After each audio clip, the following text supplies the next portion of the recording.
Was it? No. I mean, I think it's, well, I mean, I guess the truth. Accurate. I genuinely feel bad for Ian. He brought his out here as like the most smallest footnote of the night, puts his in the chair, and then humiliates him beyond recognition. This is no longer a dream. This is a nightmare. You can say that again. You know who's in the corner back here? We're off camera. Anissa.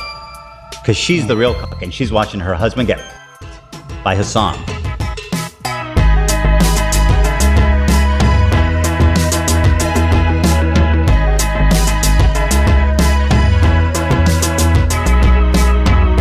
Check out some vintage Rob's Media now. That's what we're going to be doing for this part, and then we're going to do Amaranth after. Our EHD content of the day is Rob's Media making a iDubbbz video. We've watched a lot of Rob's Media on the channel. In fact, a couple of those VODs have still yet to come. They'll be coming out when I'm on vacation. We watched his Mike from PA video recently. You guys seem to have liked that. We watched his history of copyright abuse video. We watched his Ethan is Online video. We have not watched the Denims one. We looked through it. We didn't see that. We saw some of the Noah Sampson video. Idiot influencers Anissa Jomha we watched recently. Rob's Media has been making some really good content as of late covering this stuff. So I am pretty interested to see what he's got for us here. So I don't really care about Ian's fall from grace, his content creation. So we're going to jump right into CC3. I want to hear what he has to say Nicholas, the GOAT. There's a lot of stuff here. Concern trolling, removing all context, crumbling down. I'm interested to see what he has to say. Rob's fucking Media, ladies and gentlemen. Epic YouTube boss. If you somehow don't know, Creator Clash 2 is a massive failure, as it not only failed to make money for charity, any opportunity to bash Creator Clash for the next month and a half, I will take, by the way. But it actually lost money. Unfortunately, we didn't even reach the break-even point, right?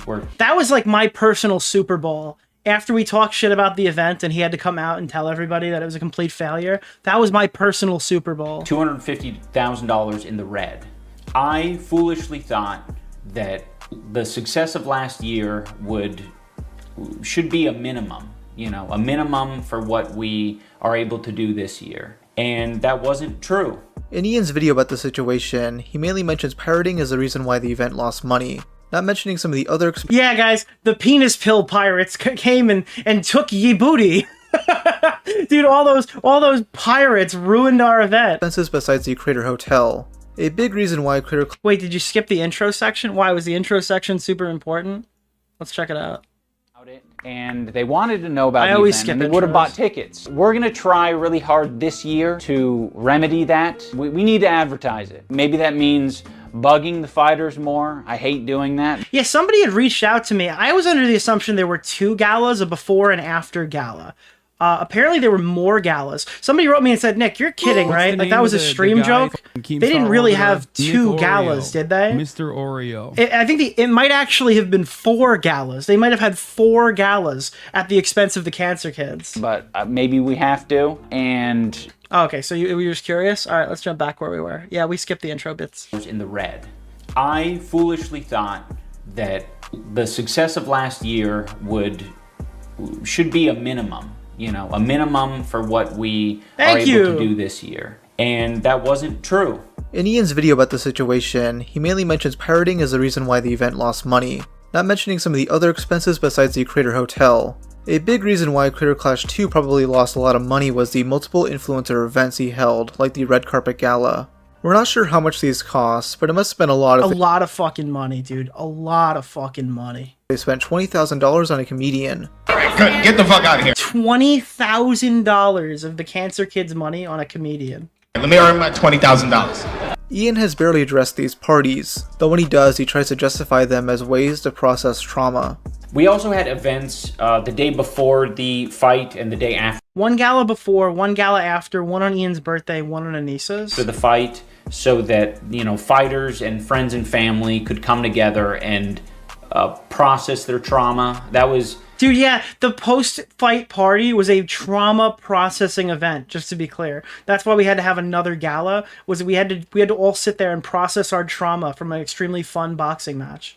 Sort of paramount for me because the first year... Do you think the amateur boxers who got paid $500 for their opening fight have a fucking trauma processing party after they get their ass kicked or beat the shit out of somebody? We did the fight and then... Wait, is that real? He just said it, yeah.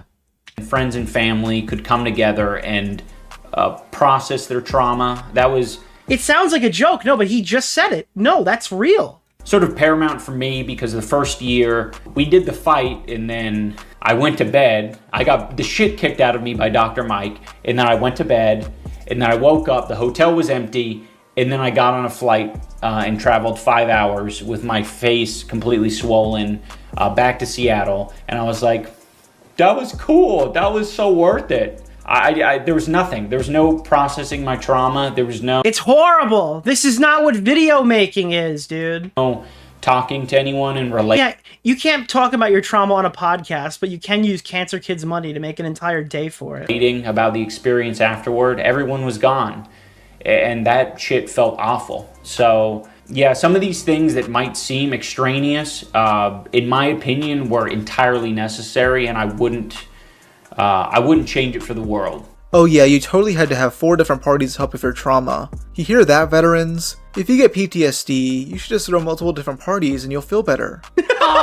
Base? Ian also spent a lot of money on security. Dude, that's so bad. Oh, yeah. So now he's going to talk about the Sam Hyde Gestapo. He paid additional security to remove Sam Hyde's fans from the fucking audience. Basically kicking out anyone who's wearing costumes in case Sam Hyde showed up. Yeah, dude, we were afraid. They were so deathly afraid Sam Hyde would be at the event. They used some of the Cancer Kid money for that, too. Which he didn't because he had a live stream reality show to make. The event also failed because the marketing for it was terrible. The only time people talked about it was during the Froggy Fresh drama, and some forgot they even bought tickets. And also, for an event called Creator Clash, Ian should be getting some actual creators to box, not random friends of his. No hate to some of these guys, but most of these people aren't relevant at all.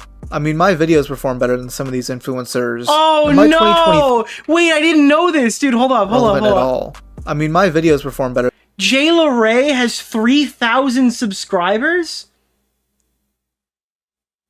Wait. Where is it? No, she has... Surely she has something else going on. Is she like an OnlyFans mod? She's a Twitch streamer? Okay, she's a Twitch streamer. Alright, maybe this is a bit out of context. Yeah, TTV. Than some of these influencers. In my 2023, the general public has stopped caring about influencer That's still boxing. bad. Doing a third Creator Clash would be disastrous, but they tried anyway. In January 2025, Creator Clash 3 was announced, and the roster was... I said this before, and I really fucking mean it. I actually think if I was fighting on one of these cards, I would sell more tickets than some of these fucking influencers they've chosen to put on here. I literally think I could sell more fucking seats in the stadium than they can. I mean, you had Harley Morenstein from Epic Mealtime back again, along with the odd ones out and 2 Minecraft YouTubers. And honestly, the opportunity to see 2 Minecrafters get punched in the head would make it worth it. But just like the last event, there's barely been any promotion for it. Ian released 1 video on the subject in a live stream nobody watched. Harley has been the only one extensively promoting it, even going on various podcasts and live streams to back up the event. He seems to always be playing both sides but doing a terrible job at it. And I like the guy, but at least... Yeah, I have no idea who I'd fight. I'm pretty sure Boogie's loft weight was my starting weight, so I have no idea.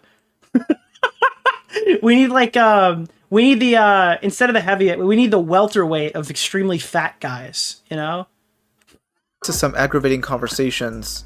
For numbers-wise, how can I trust your numbers when you told everybody that they had outsold Creator Clash 1 during the lead-up with the Froggy stuff? What I did was I said that specifically to Tommy C.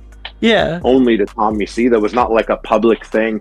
Tommy wasn't a journalist. It wasn't something to quote. I was literally sending him bullshit. Now, he's playing the clip of this. I think Harley has amended this statement to, like, he was told that they had outsold Creator Clash 1 at the time of, like, maybe I forgot what he said. He amended this. He said he didn't lie later on, but initially he kind of did say he lied, so I don't know. Shit, because I was like, fuck this guy. Which, by the way, shout out Thomas C. I don't have any issues with him. I actually kind of like him today in this day and age. But that wasn't like an official quote. So the fact that he took it, the DM... all right, you're all saying Airsoft Fatty. That guy's got, like, CTE before he got punched in the face. I don't know if that's legal. Can you fight Airsoft Fatty? Spread it out. That was never it. It was literally, I was just like, fuck this guy. I was so you fed info to Tommy knowing that he was going to leak it. Maybe like a lightsaber. I would do a lightsaber fight with Airsoft Fatty. That could be fun. But then no, I didn't know. I didn't think anything of it. I was just like, this guy's a fucking random. I'll say whatever I want to him. Dude, imagine a charity lightsaber battle with Airsoft Fatty. That would sell, dude. That would legit sell. But then he was like, yo, it's official. And people were like, why'd you tell him that? And I was like, I don't respect that person. I lied to him. Besides that, there was some little-known drama that happened in February with the booby streamer Amaranth. She got into controversy for a clip of hers that resurfaced, where she discusses LGBTQ activists. The two fires charred more than 37,000 right there. acres. They can all live. That's like a lovely community.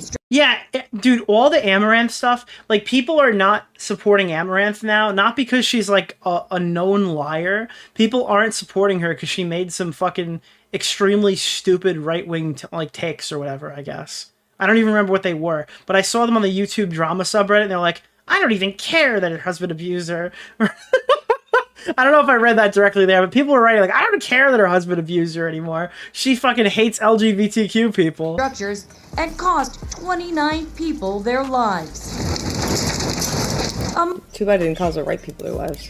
I guess yeah, she said some anti-trans shit, I think. I'm not allowed to question the behavior of activists who threaten to incite violence against their own community, without being accused of hating the group affiliation they happen to belong to.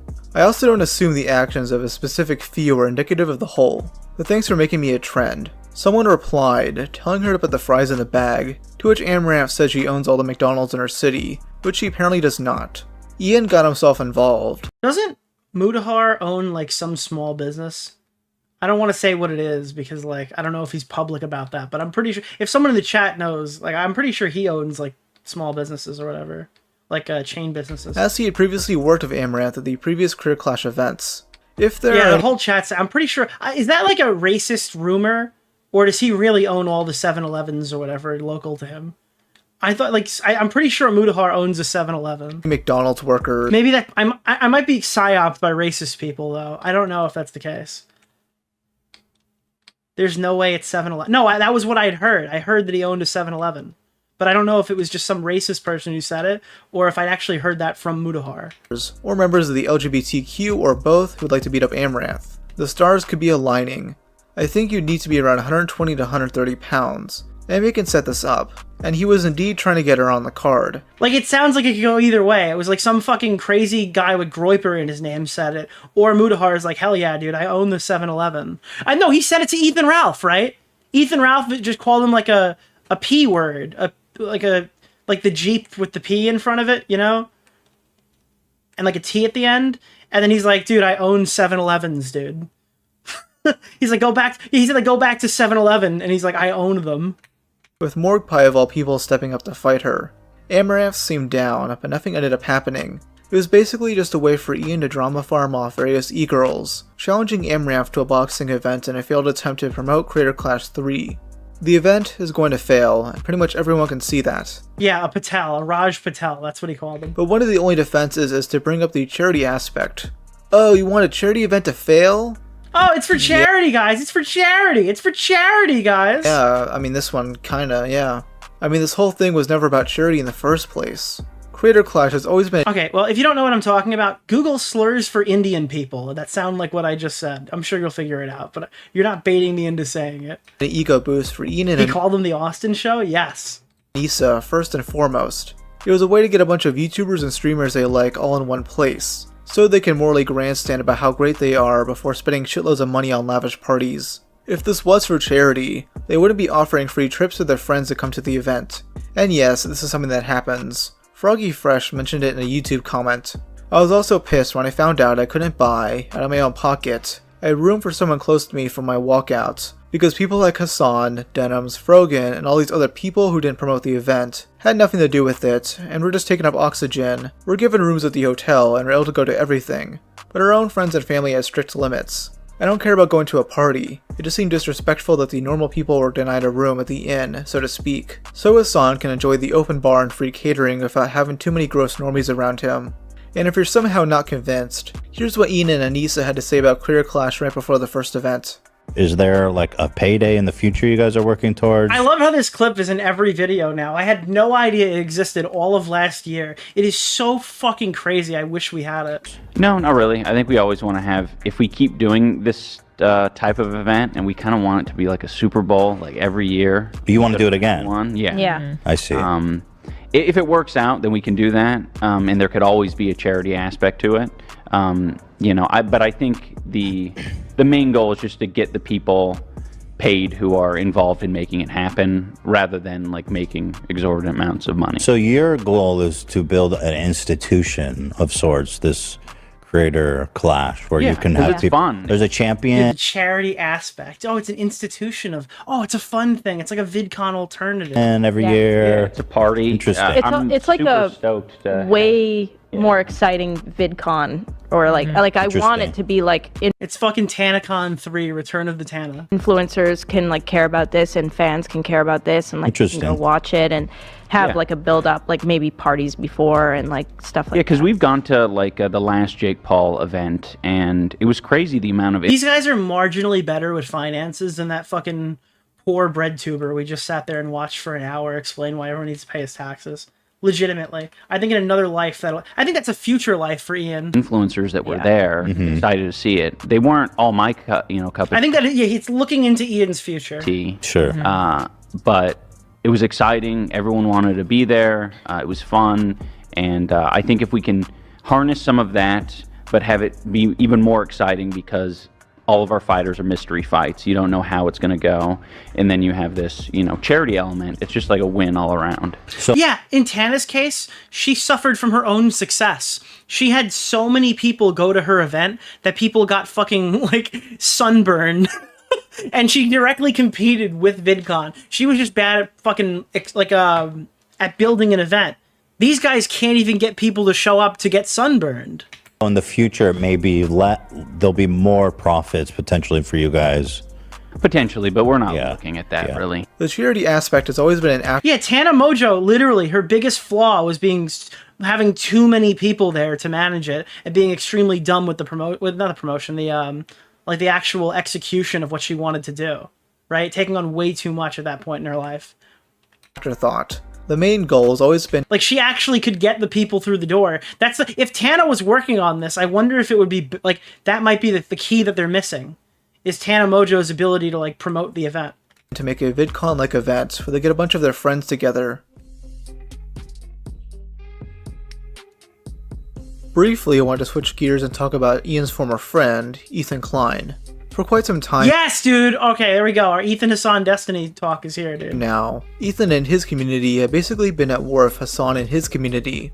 This all culminated in Ethan releasing a content nuke on Hassan, calling him out on his extreme political stances and deceptive tactics used to radicalize people. Hassan and his orbiters did not take lightly to this video, discrediting There's the Hassan. Wait for it. I'm sure it's coming. Finger on the trigger. Any way they could. I went over some of this in my Mike from PA video, mainly how these guys have been claiming Ethan is in leagues with Destiny, despite Ethan making it clear that he thinks Destiny is a disgusting piece of shit. Yes! Now, I do think there are some things to criticize.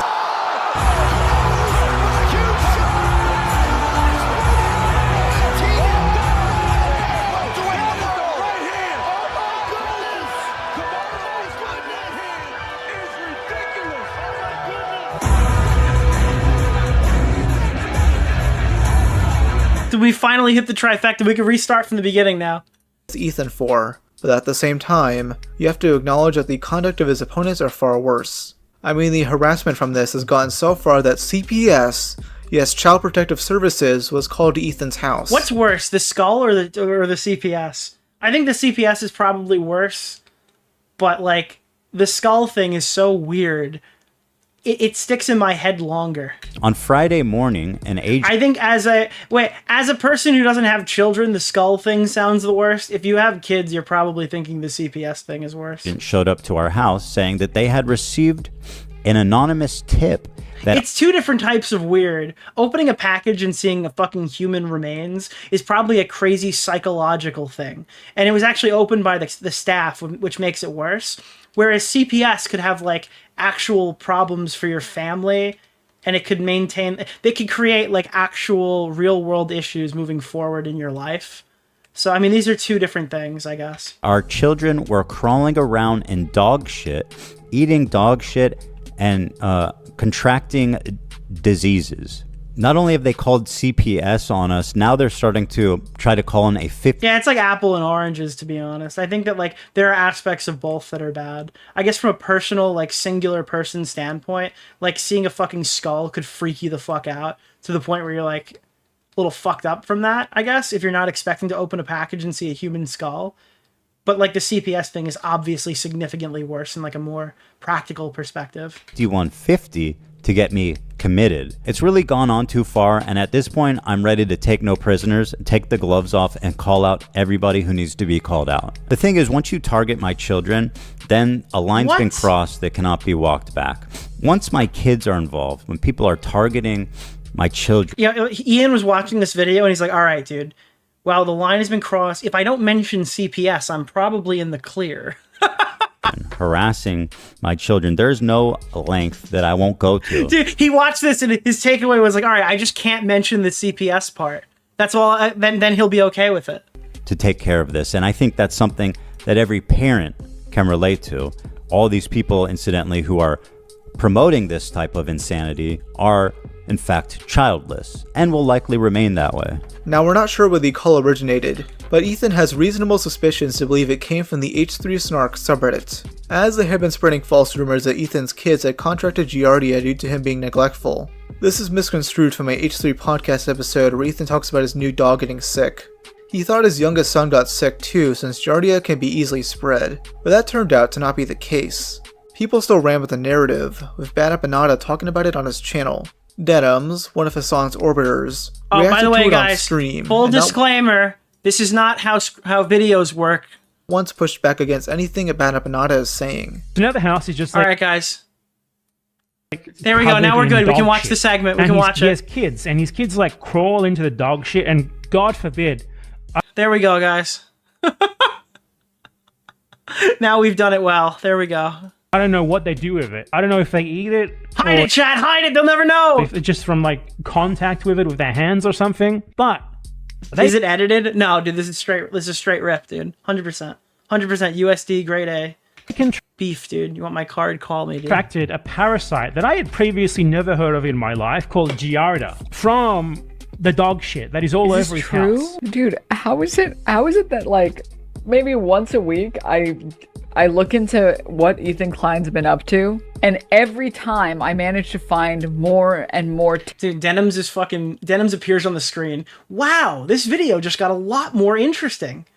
Terrible shit. This is where Ethan tells a story about his family getting Giardia. We already have Mold Mondays. Dude, the Plankton Mold Mondays meme. I've heard this clip so many times. It's like in my head. I fucking hate this TTS sound. Now we have Shit Saturdays. Also, this is not a joke. How many times have I fucking heard that on the stream? Matter, by the way, can be very severe and deadly to small children. I mean, much like many other illnesses, it's very, very, very dangerous when infants get the same sicknesses that adults get. There are lots of things that you can get as an adult. You're totally fine. You'll be a-okay. No problem. A child, a small infant that has no immune system, shouldn't be catching anything. No, I'm drawing the line. We cannot have a Denims Wiggler wearing a low-cut V-neck. That is the line. We are not crossing it. Okay, that is not happening. Denims, who are single in our late 20s. No, we're not doing trans Nick Wigglers. It's not happening. Obviously does not know that kids get sick all the time, and that's perfectly normal. Now this clip shows a scrolling chat with all mentions of— Dude, we're not doing— Chat, I'm not becoming tipster. You will not make me tipster. Is it still up? Tipster merch? Creator Spring? Have you guys seen the Titster back to school backpack? Is it still up?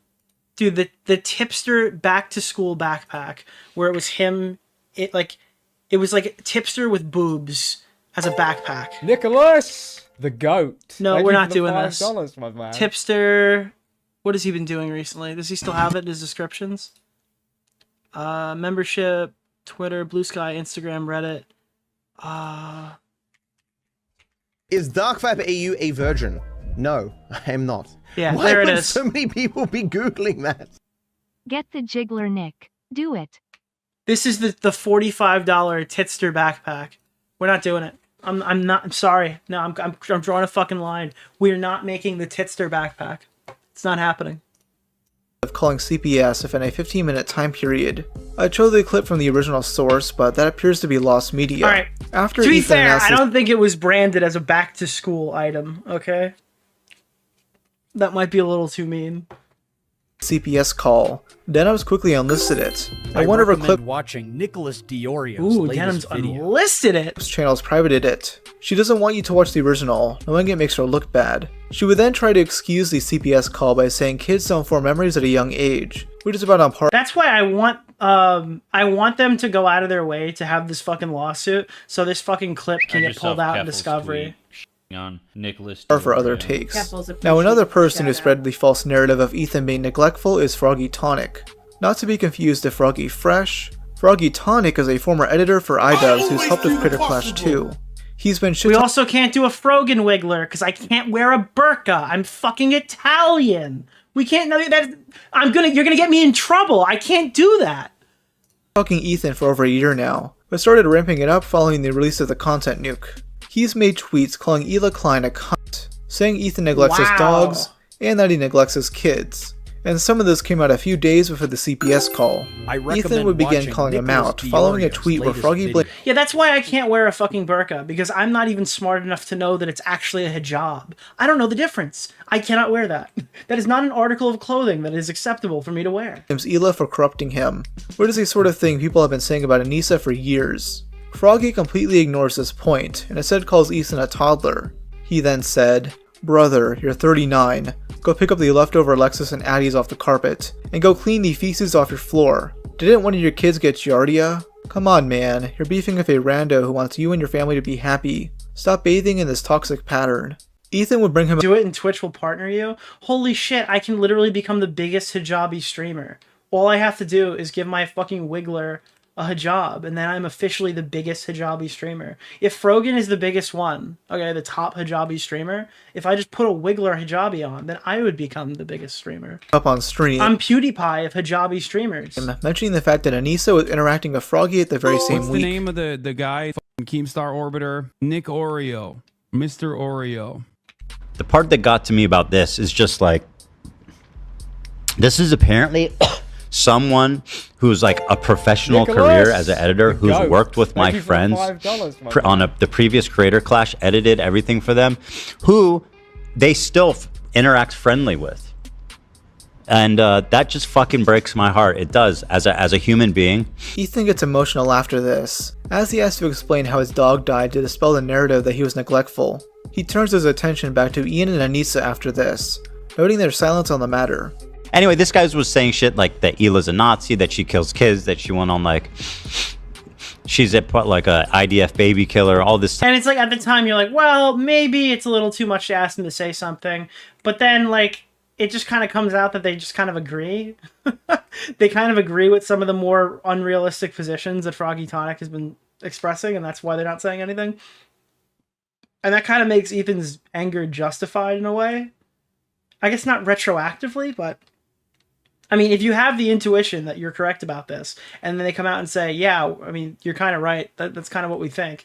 I don't know, dude. I don't know. I don't know how mad I could be at him. Types of shit. And that's showing up right up on us Nissa's and iDubbbz feed.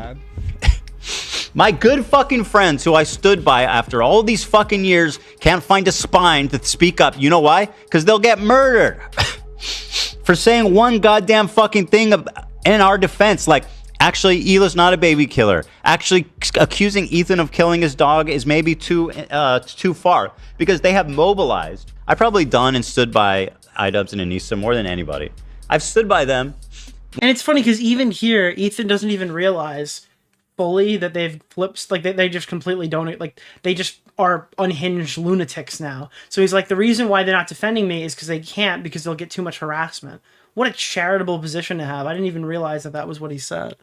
When all the internet hated them, because I love those guys, I vouched for their character, and I stood by them 100%. And listen, I'm not saying that they're not the good, nice, fine people that I thought they were, but I'll say this, I don't think they're fucking any friends of mine. That's what I'll say at this moment.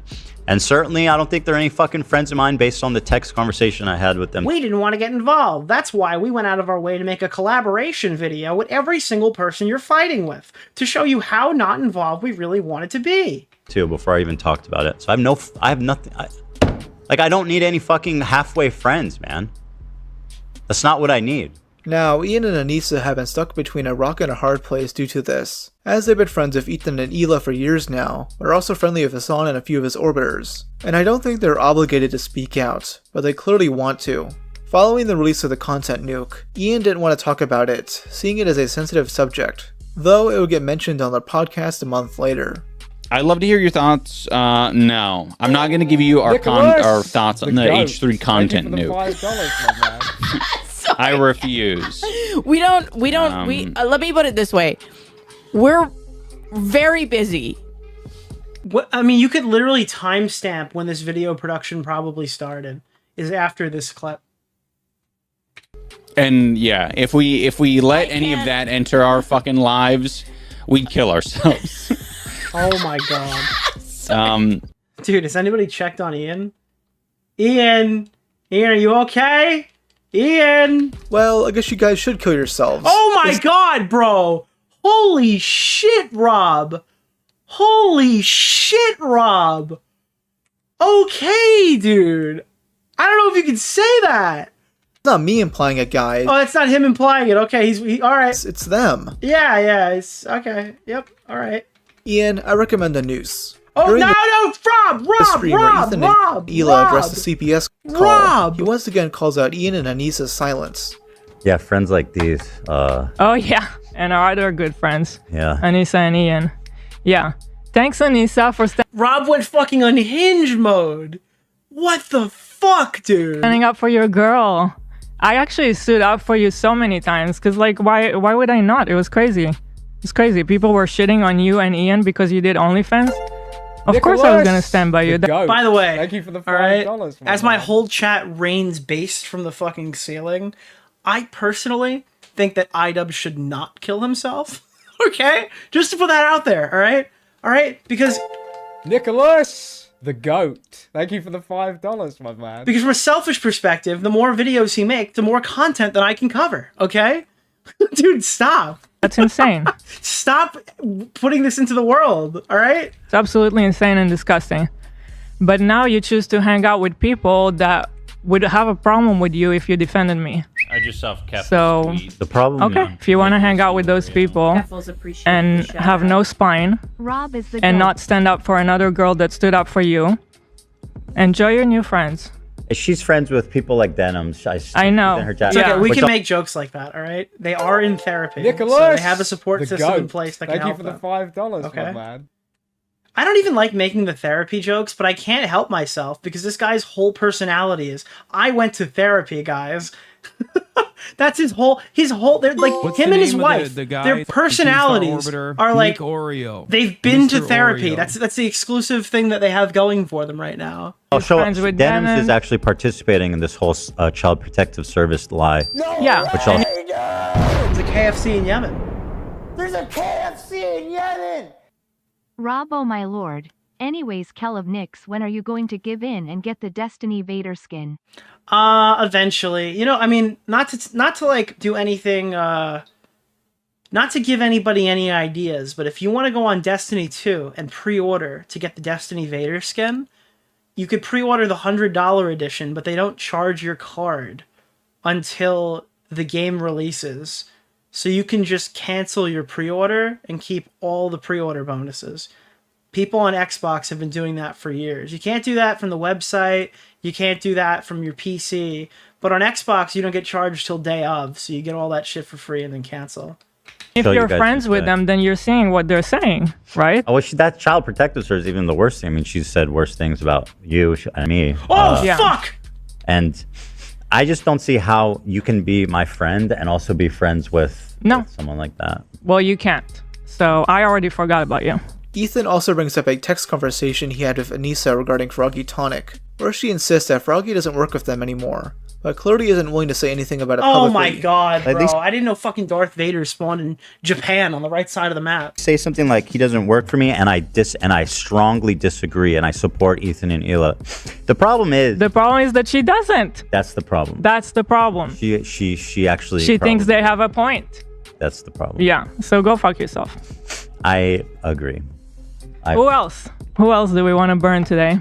Now, honestly, I don't think Anissa or Ian technically have to say anything publicly, but what Ethan and Hila are noticing is that they very clearly agree with Hassan and his community. Yeah, it's, I mean, again, they kind of like, well, I think it's better when they don't, I think it's better when our friends who don't agree with us don't speak up. They were implying that they agreed with Hassan, so yeah, that was out there prior to any of the stuff being known. Community. I won't publicly address it. I mean, my video was called iDubbbz takes Hassan's side, like a week, like weeks before the Content Cop came out. Nicholas DeOrio. So I was aware of it based off of their podcast. As they're pussies.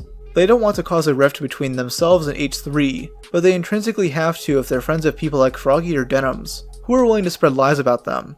Ian and Anissa would respond a few days later on another podcast episode, where they try their hardest to not mention the CBS stuff at all. Ethan's upset with, I think, some of our connections, and, you know, we've tried to reach out to Ethan to talk privately. Basically, it just seems like we're at a bit of an impasse, so we want to stay out of the drama as much as possible. We don't 20 gifted, Jesus. want to pile on and add Thank to you. anything. So this is our, you know, lukewarm addressing of it. It's, you know, we're always open to talk, privately, especially. And yeah, we'll I'm saying, like, is this not a bit of trauma dumpy on the podcast? Like a little bit of that. I mean, it's a response, sure, but like, my favorite part isn't it the conversation where he's like, oh, okay, so by the way, I've always apologized for stuff, but in my apologies, I've never remembered to say sorry for, like, he just like breaks out into like an apology mid conversation. I think I remember this full podcast clip. You know, the door's always open. Yeah, the door's always open. I want to, like... I think that, like, Bo Black's fetish is, like, being degraded. That's his fetish. iDubbbz's fetish is, like, apologizing. That's what gets him off. That's what, like, during, like, their whatever nighttime activities that Anissa and Ian do, I think that he just, like, apologizes to her the entire time for a better orgasm. Really? Like, just says sorry for various things that took place throughout the day. Drive it home. We don't condone harassment of We don't any kind. condone harassment of any kind. Of any kind. Okay, period. Which is why we have not stuck our foot in any of this, because it is not productive. I don't think it's helpful. There's a bunch of tangents in here, with Ian bringing up his apology video for the 100th time. Dude, I'm sorry. This is like getting unhinged. But could you imagine, like, Anissa is, like, playing... like, they're role-playing Ian apologizing for saying the N-word. They morally grandstand about how bad harassment is, while never diving into the specifics of the situation of Ethan. They Dude, woke sex, chat. Woke sex. instead compare him to Etika for some reason. Like, that was somebody who clearly was experiencing a mental health issue. And the last thing that they needed, and this is my attitude, like, full stop on this period.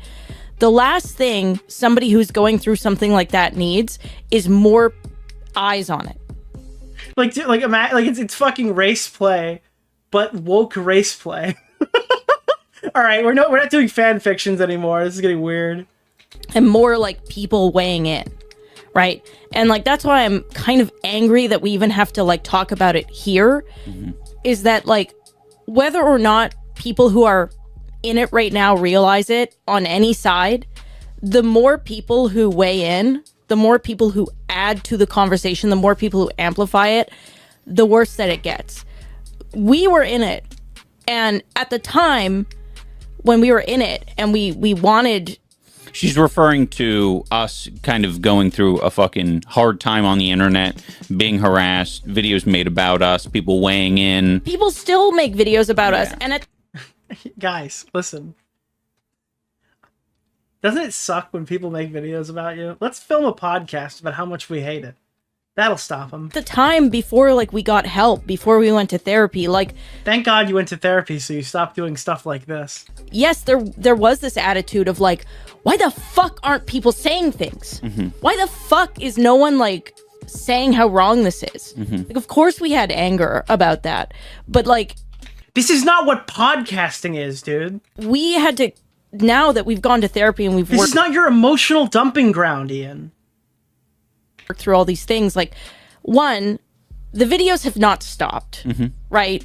The comments about If anything, they've probably gone up. Have not stopped. What has stopped is me caring about it. Yeah, I'm pretty sure you guys getting criticized by the commentary community is in no way comparable to having CPS called in your house, just because people didn't like a video you made. It's fucking ridiculous. This podcast would get torn to shreds, which must have motivated Ian to talk about it further. A month later, he announced the return of Content Cop, which sparked both excitement and skepticism. Some predicted it could be on Sam Hyde, maybe Asmongold. I was Asmongold, Team Asmongold. Asmongold. I thought that would have been a slam dunk for Ian. An Asmongold Content Cop. Because of the Twitter beef, but it ended up being about Ethan. I do have some more bad news for you. Some breaking news. Your old friend iDubbbz just released a video. Dude, watching this clip back and then knowing that he's going to claim that it was an accident that it got uploaded while they were live because of an editing mistake or whatever, or they were like, what was it? They were trying to get it monetized. I forgot what it was, but like, oh yeah, sorry, we didn't mean to post it while you were live. Yeah. It's about you. No, it's not. Yes, it is. Oh my God. That is the... No, it can't be. Well... It actually can't be. Holy fuck, dude. It sure is. Oh my God. Holy fuck. And from a quick scrub through, I think, well, it's going to be a little spicy. This guy went from saying he didn't want to get involved to supporting people calling CPS, like associating with people calling CPS on my family. Yeah, this is a historical internet moment. This is going to go down. We're going to reference this for years. An atmosphere where someone like Bad Empanada is being platformed by people like Matt Lieb and Denims, who are friends with. It looks like they're both in the video. Oh my, dude, this is so crazy to look back. I haven't seen this since the first day of the coverage. It's about a month ago now.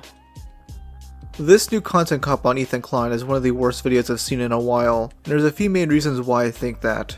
A big one for me is that this feels less like a Content Cop, and more like an initiation iDubbbz complains. ritual to join Hassan Pecker's orbit. No, it's content stealthing. That's what it is. He walks in, he dangles Content Cop in front of our face, and then makes like shitty bread tube video number 3000. So I've always been hovering around these guys, but this recent He made like literal. It's basically iDubbbz complains Israel. He stealthed us. Probably motivated them to align with them publicly even more so. My theory is that every time they get into a major controversy, instead of addressing it head on, they retreat deeper and deeper into the communities who would defend them, get criticized for doing OnlyFans, assimilate to spaces where that's acceptable, get criticized for the Sam Hyde documentary, assimilate to spaces where Sam Hyde is hated, get criticized for your shitty apology video, assimilate into spaces that think that was amazing. The main two communities that were defending them were Hassans and H3s. But now that he's being criticized by the latter community, he's ingraining himself deeper into Hassan. He kind of sacrificed half of his audience to make one of the worst videos in recent memory. It's insane. And this whole video feels more like a defense of Hassan and his cronies than an actual takedown on Ethan. I could honestly guarantee you that I can make a better critique of Ethan than this. I mean, Ian does a disservice by having this at the beginning of the video. Dude, it's Sean, bro! I keep forgetting Sean exists. Do you guys remember Sean DeBlack as a person every time we do these segments? I see Sean and it's like I've seen him for the first time. Wake up. Seems anyone? Just wake up. Wake up. Wake up. Yeah, like half the chat goes like, Sean the what? Thinking I've called him some kind of racial slur. Because they forgot who he was. Yeah, dude, his name's just Sean. Good one, buddy. Wake up, Ethan. I'm not gonna do a react content yet, chat. You think God stays in heaven because he too lives in fear of what he's created? So he's collaborating with Hassan, Denims, Frogan, and Sean the Black. No. Dude, as the narrator, fucking Rob doesn't even remember who this guy is.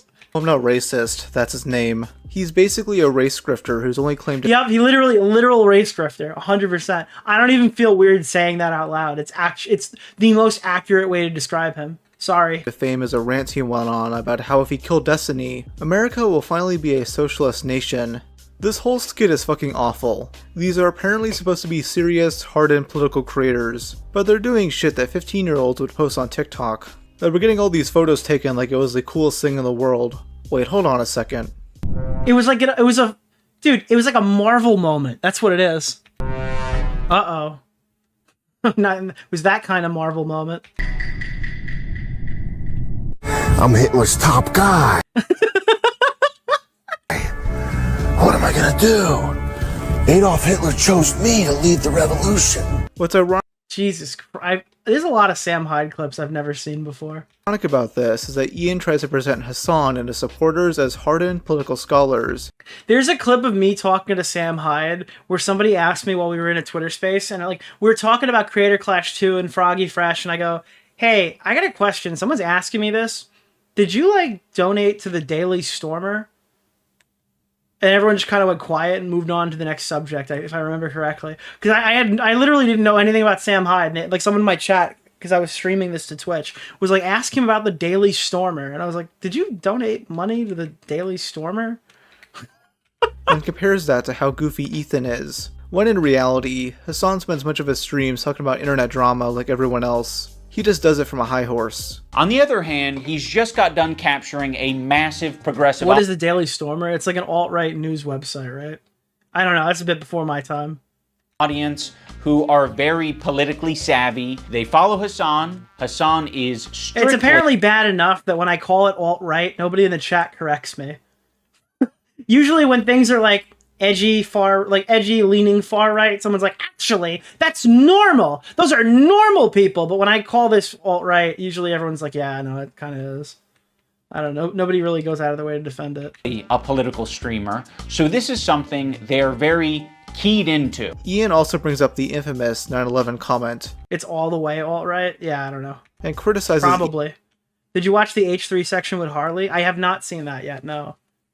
Ethan for thinking it was a joke. Ethan talks about being aware of Hassan's 9/11 comments and then sort of leaves it at that. Like it was just a joke. Actually, I think Ethan describes them as edgy moments or jokes. You might remember him from such classics as... America deserved 9/11, dude. Fuck it. I'm saying it. Now, to be clear, I knew about all these edgy and controversial jokes at the time we made the show together, because who am I to judge? No, Ethan, those aren't jokes, right? When someone makes... Why does he sound like he's about to cry? I think I picked up on this when I watched it. No, Ethan, those aren't jokes. Who am I to judge? No, Ethan, those aren't jokes. Right? When he says jokes, you can hear the tears forming in his eyes. Right? When someone makes... It's like, no, Mom, Dad didn't do that. A controversial statement like that, that's not them trying to be funny. I can understand why you would conflate the two. A few streams ago, you said someone gave you insider info that it was on Ethan. Harley revealed on the H3 podcast yesterday that he knew the content cop was on Ethan. Was he your inside source? All right, here's the truth. Harley DM'd me saying, dude, I don't really know who I can talk about this to, but I think it's going to be on... I think it's going to be on Ethan. I don't know for a matter of fact, but I think it's going to be on Ethan. And I'm like, nah. So I literally just thought he was lying to me. I thought Harley jumped in my DMs to fuck with me. And it turned out that, when I explained it to you on stream, where somebody who knows Ian told me that he thought it was on Ethan, and I literally thought he was fucking with me, and I just said, nah, it's probably Asmongold. But I didn't know anything specific. He was telling me as in, he had some idea that it was going to be on Ethan, not that he had definitive evidence or whatever. That is someone who is extremely frustrated and passionate about a particular topic. In this case, American imperialism and terrorism. You could have looked into that. You could have talked to Hassan a little bit more and found out what his international politics opinions are. But you wouldn't even need to do that. You can look at it online. Now, personally, Well, keep in mind, it's easy to context champ me on that. Like, why would I believe Harley at that point? Harley came on to defend Creator Clash 3, and we had like a really nice conversation, but Harley had also been like the vocal fight Nick DeOrio guy in the previous event, and he had already come on explaining why this event was going to be bigger and better than last year. So I didn't think Harley was like bad faith, but I didn't put it. I still thought there was a chance he was fucking with me, or whatever. That he was like trolling me, I guess. You know. I don't think it's a joke. But if you look at the original clip, Because Harley is definitely capable of trolling somebody. Hassan presents it as such. America deserved 9/11, dude. Fuck it. I'm saying it. We're there to partner with them.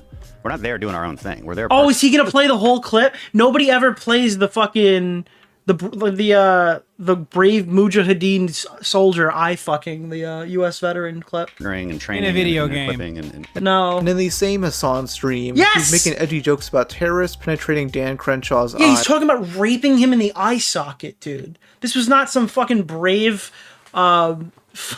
This was not in some nuanced political discussion here. What the fuck is wrong with this dude? Didn't he go to war and like literally lose his eye because some Mujahideen, a brave fucking soldier, fucked his eye hole with their dick? Isn't that how he lost his fucking dumbass eye? Because he got his fucking eye hole fucked by a brave soldier? So yeah, even if you agree Hassan wasn't joking, I think showing a bit more context will explain why Ethan would come to that Thank conclusion. you. Dude, I'm actually so glad he fucking did that, because people never show that context, and it's extremely valuable to the context of the... Now, as part of the initiation ritual, Ian clearly chooses the side of Hassan, while at the same time downplaying his years-long relationship with H3. Dude, one time I said, like, hey, here's this clip, and I showed it, and they're like, dude, you can't rape somebody's eye socket. Why are you even mad about this? And I was like... Okay, dude. If that's what you want to defend, if that's okay, whatever makes you sleep better at night, I guess. To me, is really it's not possible, dude. Really fucking vile. I mean, he's choosing to associate with some of the biggest scumbags on the internet, but for someone who has had his back for nearly a decade. As if Hassan was like threatening to find somebody to do it. Now, I'm not going to sugarcoat it. We are friends There's with a Denim, 4chan but thread of some guy who fucked a skull socket. That's awful. Terrible. That guy probably got doxxed along with the rest of 4chan, right? Say it's the same level of friendship. Now that his we friends had- and family know that he's into skull fucking, literally. had with Ethan and Hila. It's like kind of an internet friendship. We think that... All I'm saying is do not... Okay, I can't even make that joke. But if Hassan ever got his hands on the... Thank you. There's a KFC in Yemen! Hey Nick, wish you a good stream. Did you see QT telling a random on Twitter to keep himself safe? Really? By the way, Connor Eats Pants brought you up on his most recent stream, saying he has pity for you and thinks Destiny groomed you. Oh, that's awesome. That's fantastic. Thank you. She's a good person. I still don't know who that guy is. Like we think Ethan and Hila are good people. Kind of a tricky situation. How can you possibly think that they're both good people at their core? People can have crash out moments. I like that huge streamers are mad about me. Even in like places where I'm not getting the clip set. That's actually... That is very good. That means things are going in a positive direction. People can say things that they don't mean. People can say things because they want internet clout and attention. I don't know, I think they're both probably guilty of saying things that they don't mean for internet clout and attention. Right now, one's a little bit more fucking nasty to me.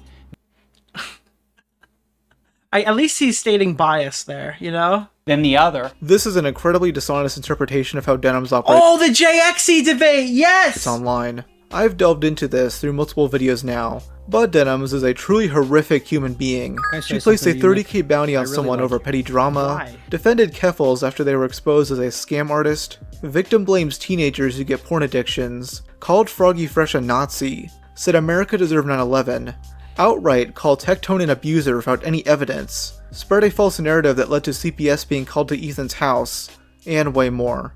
But no. Jesus. Yeah, you should watch his denim stuff. There's a lot of coverage there that you might be interested in if you haven't. I think it's a 3-part series. Oh, according to Ian, she's a good person who says things she doesn't mean for attention. It's not like she's displayed years of unhinged and fucked up behavior that's rightfully given her a bad reputation. I'm telling you right now, people give denims a... I don't know what it is, chat. I have no idea what it could possibly be. Why does denims get, like, more viewers, less criticism, less hate than Frogan? I have no idea. I can't think of 2 reasons why that might be the case. Ethan's the bad one because he's against Hassan and is pissed because Child Protective Services got called to his house and someone sent human skulls through the mail. And yes, this did indeed happen. Thank you. Ethan would bring this up following the Content Cop's release. There's something that I've never talked about publicly, but around the same time, we received 2 human skulls in the mail at our home, which led... When he said 2 human skulls right after that previous joke, it just killed me. us to having a very pleasant interview with the FBI. Things have progressed well past the point of that's just what the internet does. And again, Ethan isn't perfect. It's like, dude, there are just 2 reasons, and then Ethan's like, 2 human skulls were sent to my house. Uh-oh. But I think comparing Ethan's behavior to Denim's is absurd.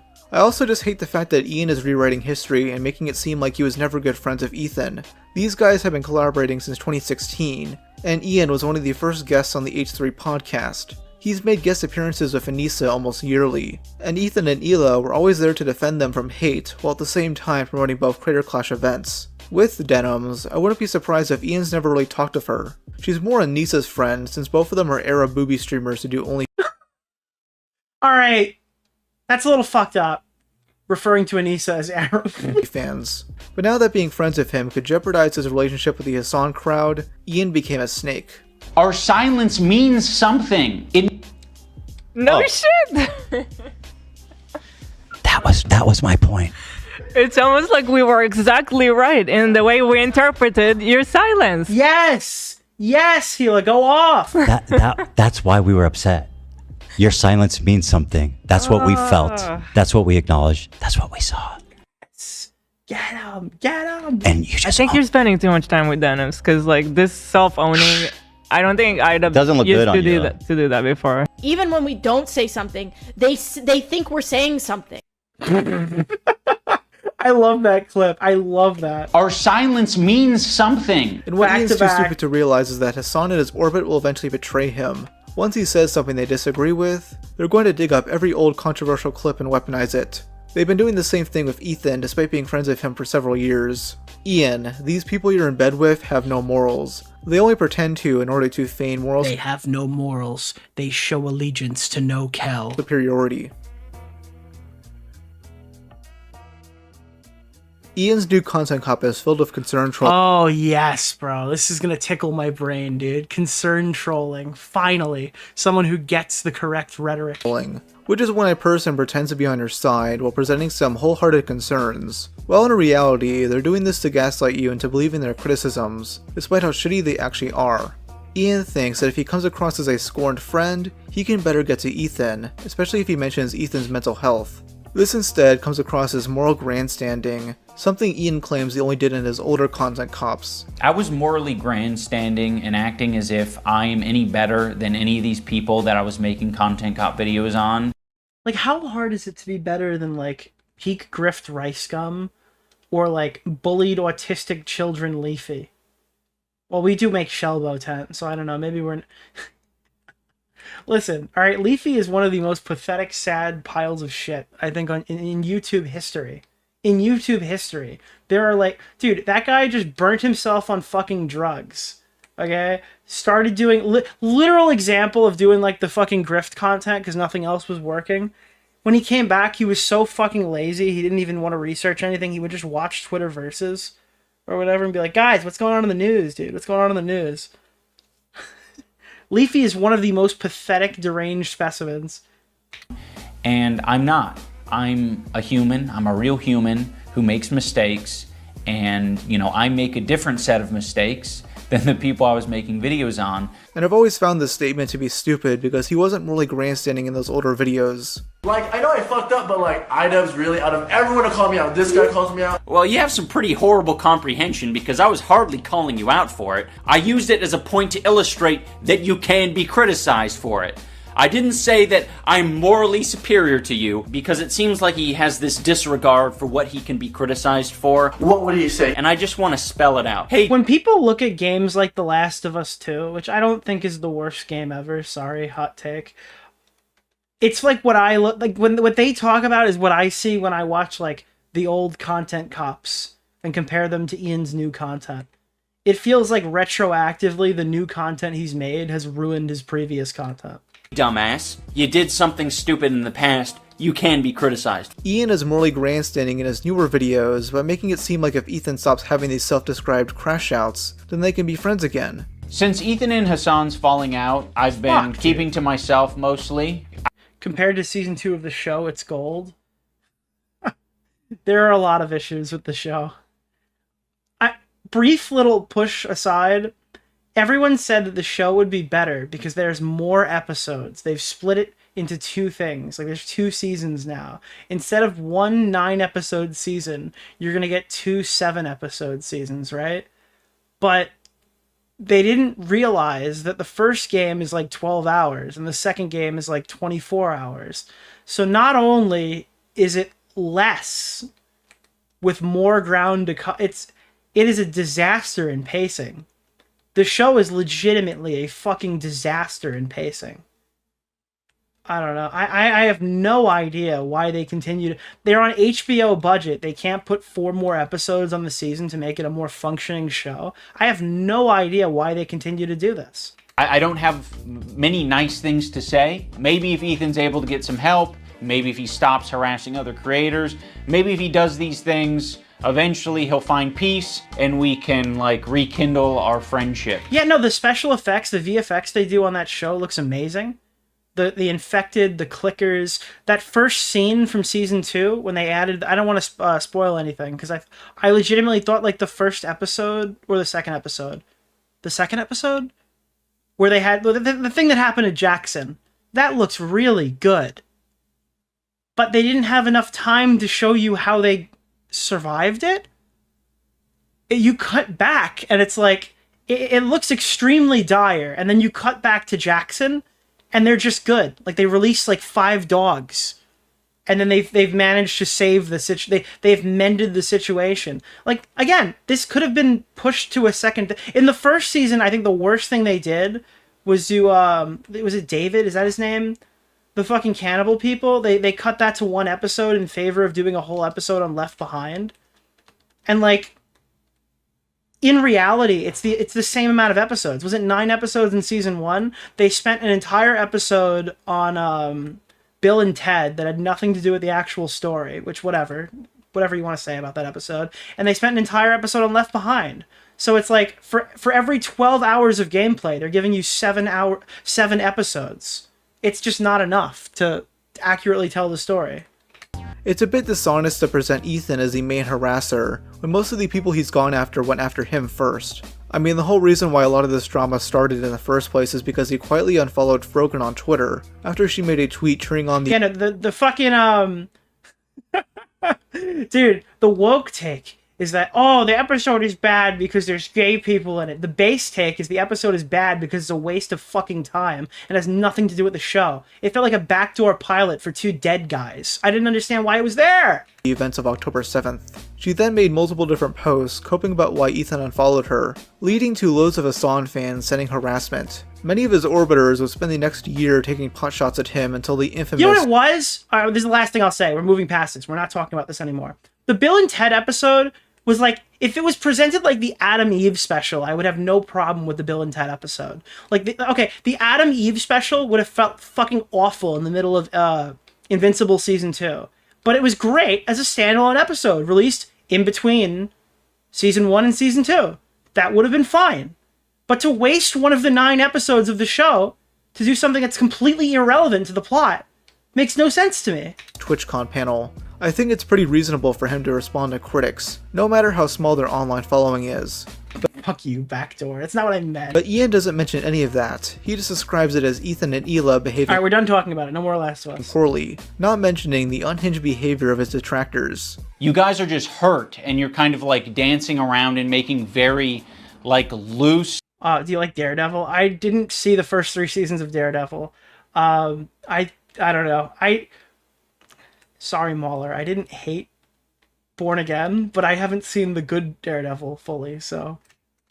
Poorly thought out analogies for something that doesn't even apply to us. It's like me making this video is the standing up for something, and it's saying, fuck you, you guys are being bad. You know, I don't think you're bad people, but you're being bad. You're behaving poorly. You're hurting people. Ian also shames Ethan and Hila for treating their podcast like an emotional dumping ground, implying they should simply do fun and lighthearted streams. Yeah, so go fuck yourself.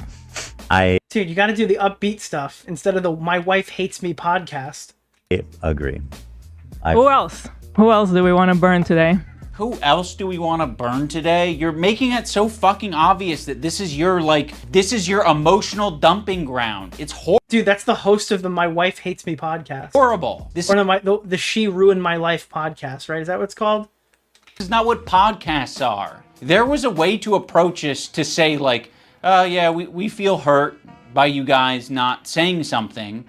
You've decided to do the extra thing and attack. Now, in fairness, I am attacking back, but I feel very insulted and I feel... Yeah, you know what's crazy? They probably felt pretty insulted too, and they feel more insulted now. And I feel like I am speaking up for a lot of people who have problems with you, and a lot of people who have been... I feel like I'm jumping in the middle of a massive conflict right now. And you know what else is massive? On the receiving end of your harassment. Gotta love how Ian is justifying his attack on Ethan, but when Ethan does it to his critics, it's harassment. Also, Ian is the last person to criticize something for being an emotional dumping ground, because that's his entire podcast in a nutshell. This show is always intended to be— Thank you! Rob, this is it! Dude, I keep telling everybody, but you're gonna demonstrate it. Please do. Pseudo-therapy for Ian and Anissa, something that's made very apparent in the first episode.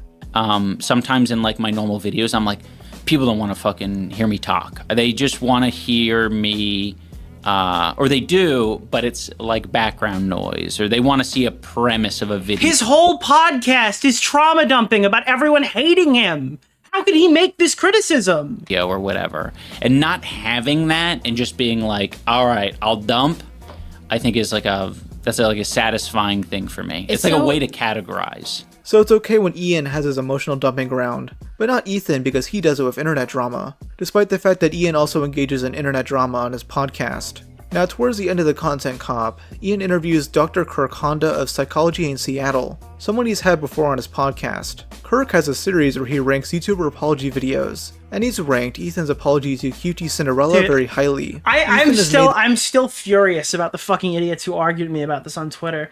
I said that like this isn't even his therapist. I thought he filmed his therapy session and put it in the video. It's like Dr. Kirk Honda, the apology review guy, and they're like, "Well, Nick, he is an accredited fucking therapist or something like that." I'm like, I don't care. He's not Ian's therapist. Ian flew out to make a bit for a video, cried, clipped it, and posted it online. That's hilarious. This is a running gag, though Ian interprets this as something Ethan is very prideful of. So, in an attempt to take him down a peg, Ian tries to get Kirk to change the grade. I was trying really hard to think about an impact. It's like you're sitting down eating dinner with a chef. And you're like, well, Nick, he is a chef. It's like, he didn't cook the food.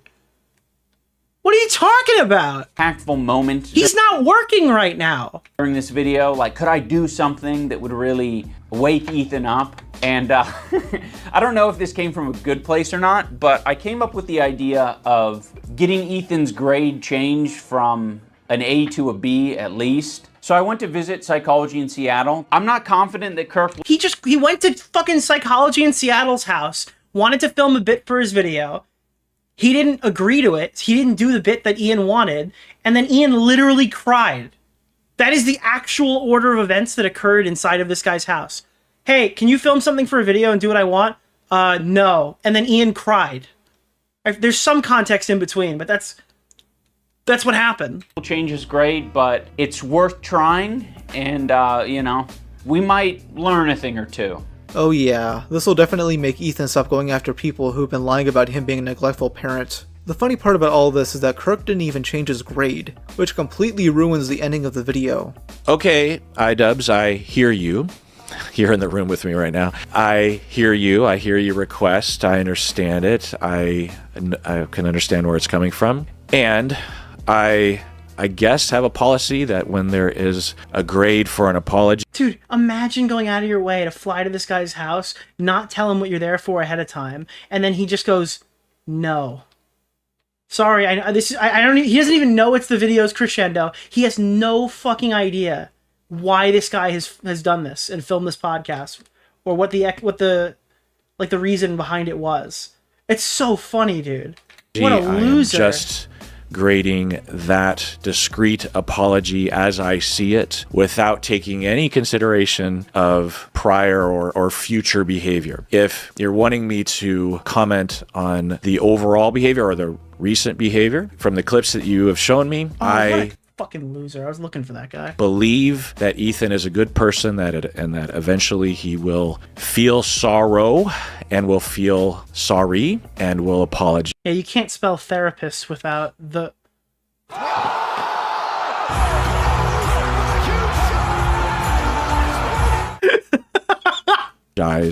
And I will be there to evaluate that apology when it happens, which I know it will. Oh, brother, this guy stinks!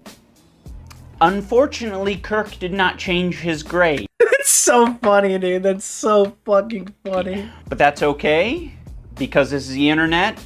Anyone can have their own official apology rating system. So I'm going to rate Ethan's apology a B-. That's just based on my own feelings and my own rubric. This was supposed to be the big wake-up call for Ethan to get him to stop engaging with his critics, and Ian chose to still leave this in the video despite being such a massive L for him. During the outro, he also shows a clip of him crying about the hate he's gotten online, which was meant to make him look empathetic, but instead makes him look like a loser. Yeah, you know what the thing is? Like, when you cry on video in a video like this, the correct procedure, for the most part, is to cut it out of the video. Because crying appears extremely emotionally manipulative when you willingly choose to put it in your video. But this conversation doesn't even occur. Like, there's times where it can be powerful. Okay, I'm not going to pretend that, like, all crying is malicious, right?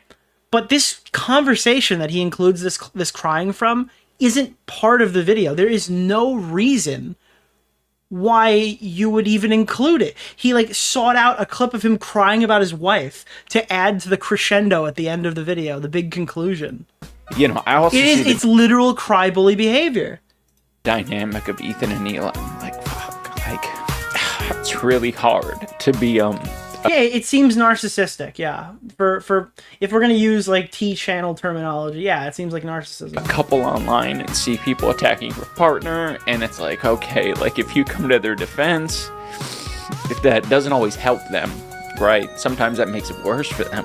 Boo-hoo! Your wife gets shit for being It's a like you just made a fucking video attacking Ethan, like with the people who are attacking his wife.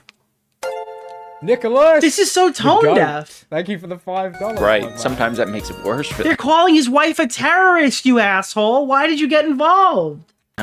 Boo-hoo! Your wife gets shit for being a hot-headed e-whore who constantly Holy shit, Rob! Jesus Christ! says stupid shit online for attention. The chick who called Lacey Green a cunt, tried justifying human experiments conducted by Nazis, made fun of Venus Angelic for being anorexic, spurged out on Rusty Cage in public, and shamed Zoe Berger for doing sex work until it became profitable enough for her to do it herself. That's true. Yeah, no, this guy, Rob does the research, yeah. Yeah. Yeah, I feel real bad that people are making fun of her. That's totally way worse than CPS being called in your house. Ian, stop. I mean, I can't argue. Pretending like you care about Ethan's mental health when you say shit about how he needs an ass whooping. When Psychology in Seattle was watching these video clips of Ethan, he said that it looks like Ethan could just use a hug. Now, of course, it kind of pisses me off to hear that shit, because I'm like, What are we doing? What are we saying? He needs a hug? No, he doesn't need a hug. He needs a good fucking ass whooping is what he needs. But then, Ian... Dude, he needs an ass whooping from the guy who got pulverized in 2 straight Creator Clash events. As the headliner, created the event just to get beaten in front of a crowd of people. And you're telling me right now you don't think this guy's got like a humiliation fetish? This guy got fucking... he got CTE from 2 fights. That's a new record. They'll put that in the Guinness Book. That he gained empathy at the ripe old age of 32. I think only in these past couple of years have I gained the ability empathy, and I'm very ashamed to admit that. It sounds really pathetic to say at the age of 32 I've acquired. Yeah, Ethan hasn't fought. He's got a better record than iDubbbz. Empathy, but I have, and I've realized it because I just like can't help myself but like feel for other people's pain and suffering now. So then, to not look like a massive hypocrite, he has to once again appeal to Ethan's emotions. I think something that's very important to me in bringing back Content Cop is to be fair. I think that was something that was not illustrated in previous Content Cops that I think should have been, and probably wouldn't have left me with so much regret. Ethan deserves all of the criticism that he's getting. I think it's very valid. But I also think, at the end of the day, we should acknowledge that he's human, because he is human. And he is in a situation that's making him extremely... This is advice from a guy who has no idea why he was criticized online. Like, this is the post hoc rationalization from someone who's completely delusional. He's scared, paranoid, defensive, sensitive, and I'm sure other features and feelings. So how does Ian do this? Well, he brings on Ethan's biggest haters. It's like, imagine if you're learning geography. No. Imagine if you're learning geometry from a 2nd grader. Okay? Like you're going to be taking a 10th grade level course. What do you take? No, I think you take it in 10th grade. I think. But you're going to learn that from a 2nd grader. That's the equivalence.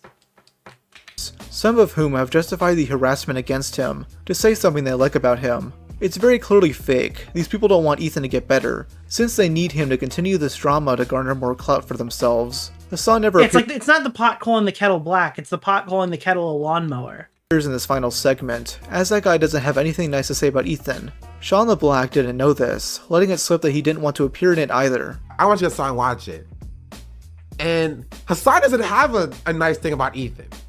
And the chat asked what I'm thinking. I'm like, wait, you didn't do a nice thing about Ethan? And he was like, no. And I'm like, wait, that was an option? I could have just said no. Nicholas! Oh, God. The GOAT. Thank you for the $5, my man. Dude, we're going to look back on Sean like 5 years from now. They're like, holy shit, remember Sean the Black? He was that guy who was loosely related to the Content Cop drama for some reason. Mr. Charitability over here.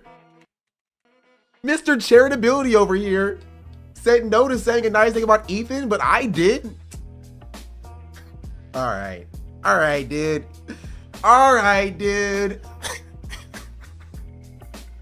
That's funny. I was tricked into being nice. Dude, I was tricked into being nice. So much for the message, dude. iDubbbz was trying to bring the message into the video, and everybody... Frogan's crying hysterically. Sean thinks he was tricked. Hassan didn't even show up. So, Ian, stop pretending like you guys care about Ethan and want him to get better. You don't. You made this video to farm off the H3 Hassan drama, not to reach out as a friend to end it. You did this to make money, since nobody gives a shit about your other videos.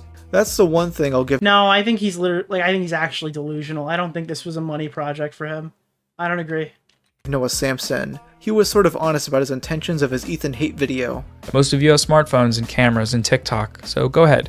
Start posting about it. Spread the word. Aside from being a morally good thing to do, it's also becoming sustainable. You know, it's algorithmically viable. The Ethan Klein crash out industrial complex is booming. I'm gonna give a bit of a hot. If he actually gets sued, I think he's. I think that's gonna be like a bad clip. I think it's like people are gonna have to be a lot more careful in the future when they try to say like badass shit. I don't know. I'm not like super big on that. The reason why I'm happy that Noah Samson is getting sued is because like the stuff he said about Chud Logic. I don't necessarily know if I agree with like this Mutahar fucking Ethan Klein lawsuit thing. Take here. This video alone shows I think more he deserved it. I think he was asking for it, but I don't really like the implication. cruelty and hate than any of the old content cops. Yes, even the Tana one, where he showed up to her event and said the gamer word. Because Jesus! at least Tana Yeah, we might have another fucking broke bread tube moment. learned from the situation to become a slightly better person. I kind of think I like deserved that. And maybe that's like dark, like to say, but like I don't feel like I'm owed an apology. And maybe that's because I've accepted it so much that like people always ask me if you could go back in time and like make that never happen, like would you? And I always say no. I think I would be a completely different person if I didn't have that. I think it like I was on track to just be so. Hannah's whole position is that bullying like saves lives. If people got bullied a little bit more, they wouldn't have they get shamed away from bad behavior. Which I think to a degree is true. On my high horse and like egotistical and like nothing. Hannah's fucking based. I'm sorry. I'll say it. Fuck it. I'll say it, dude. America deserves Tana Mojo. Could go wrong, that something going wrong gave me such a dose of reality that like this might not last forever. Like, yeah, you need to be held accountable for actions. I don't know, like it made me do so much necessary growth, and I think it also changed the entire trajectory of my career and life. Like I don't even think canceled would be here. Obviously the N-word was too far. Oh, you're saying I thought you meant Tana saying the N-word. It's like, yeah, you know, I think it has been somewhat like 9 years since she said it as a 17-year-old girl. I thought that was the angle. You're like, yeah, I can't really support Tana because she said the N-word in 2014 or some shit. Like I didn't get canceled. I think we could probably just move on from that. Yeah, I don't know. But that's not what you were saying. And that was kind of the start of that, to like shape that brand. Do you really think this video is a good wake-up call for Ethan? No. All you did is rightfully piss him off, since you brought together his biggest haters, and Sean the Black, to Fortnite dance to concern troll about how- Dude, all of his biggest haters and Sean the Black, dude. This is so fucking awesome. This is a good video. I'm probably going to cut out after this segment, or is this segment, it's ending. Yeah, this is probably, we're going to move on to the next the next thing. I'm going to leave you 2 parts to go check out on his channel. I'm going to stop having crash outs. And what's even more cruel is cutting out loads of context. We're going to move to Amaranth next. To make it seem like he's having unjust crash outs, presenting him as unhinged and mentally ill. Watch the last 7. Rob wants us to watch the last 7. So I'm stopping at remove all content, but we are going to watch the last 7 minutes. All right, back up to about here. Called out. Imagine if I watched a video about Denham's getting called a pedophile with no evidence and didn't push back against it once. Then, when her life is ruined before she's proven to be innocent, I disavow people calling her a pedo. It doesn't change shit.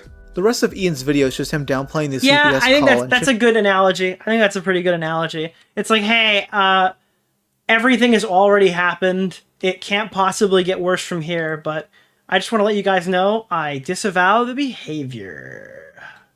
Focus to Frogan. And I'm sure she's kind of been harassed, but a lot of that extends to fat jokes comparing her to Jabba the Hutt. Completely different from people messing with your kids. Ian never mentions the other criticisms his video got. He doesn't show the more damning Froggy Tonic tweets. He fails to mention who Bad Apanada is. He doesn't fully address the Arab to Jew tier list. I think one of the most annoying things that Ian does, and I think it goes undercovered in other people's coverage of it, is when he talks about Jardia, but he says like, I guess they don't like wipe their butts enough or something, or have poo all over their house.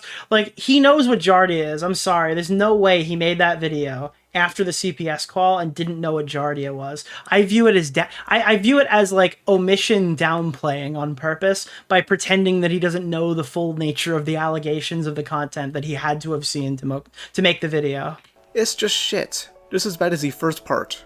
Ian also mentions Ethan's comments about Creator Clash, trying super hard to pin the event's failure on him. He obviously can't fully do that, since that would be bad faith. Don't worry, Hila. I'm not going to blame you guys for anything Creator Clash related. I know you're terrified of taking accountability for but the internet will. anything, so that will rest solely on my shoulders. But I can't speak for the internet. He's like, dude, this is the most soy bullshit ever. Let me tell you the fucking... Actually, you want to tell me... Alright. I'm going to tell you the God's honest truth, okay?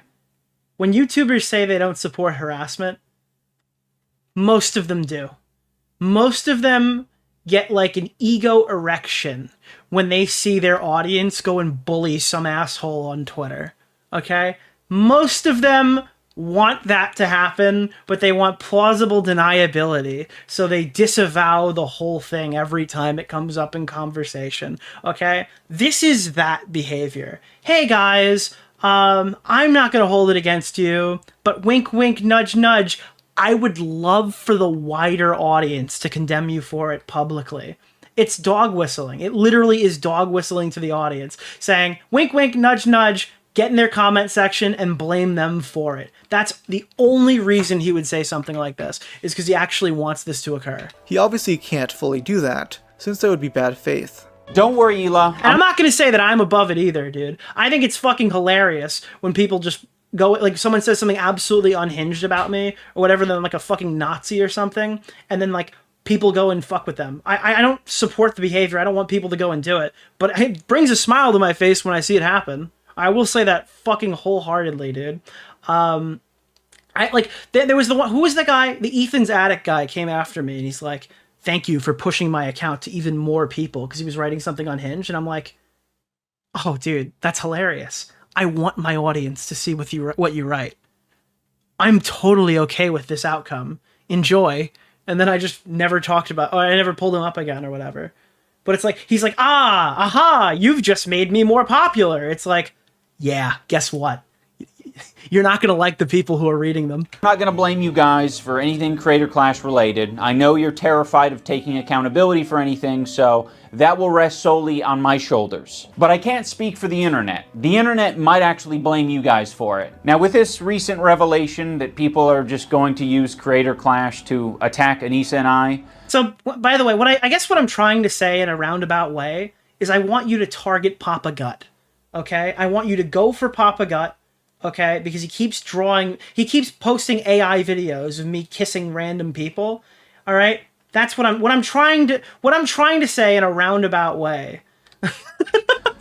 Anissa and I have decided to step away from Creator Clash. We have relinquished control to our business partners who ran the previous two events. They're very capable. They know exactly what they're doing. They run events on a regular basis.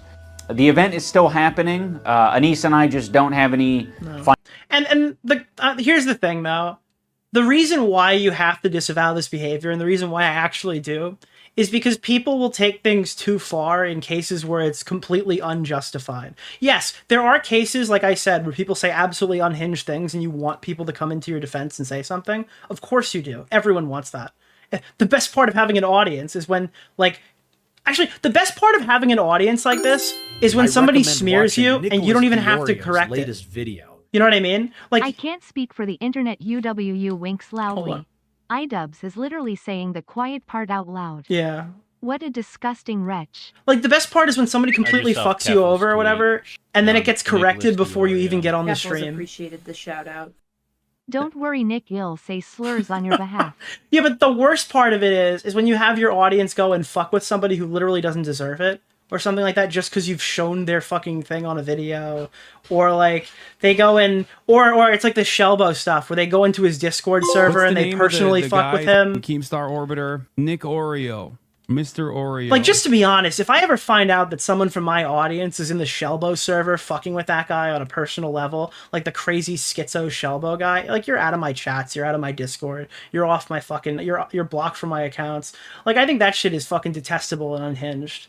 But like, yeah, I don't know. There's a line there.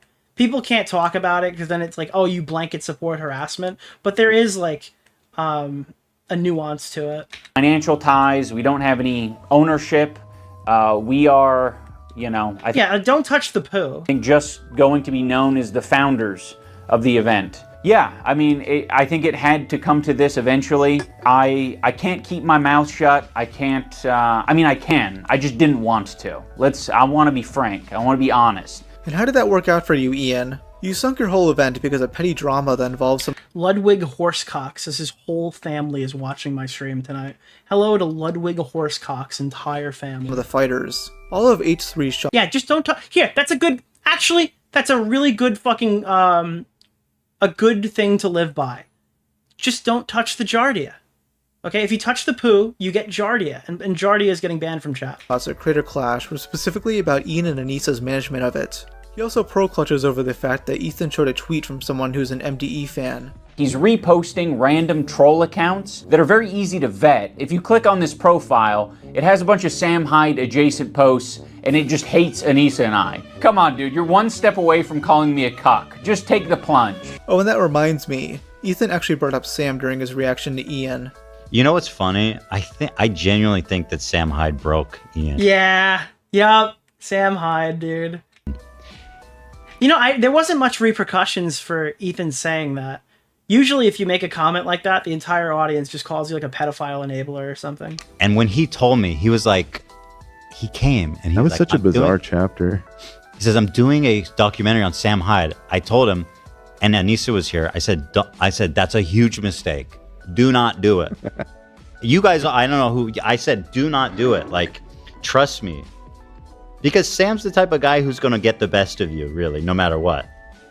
And it turns out he did. And he's even crazier than Ian anticipated. Right. He absolutely, I think it just broke him. And let's be real here. Sam fighting is the only way Creator Clash 3 is going to succeed at this point.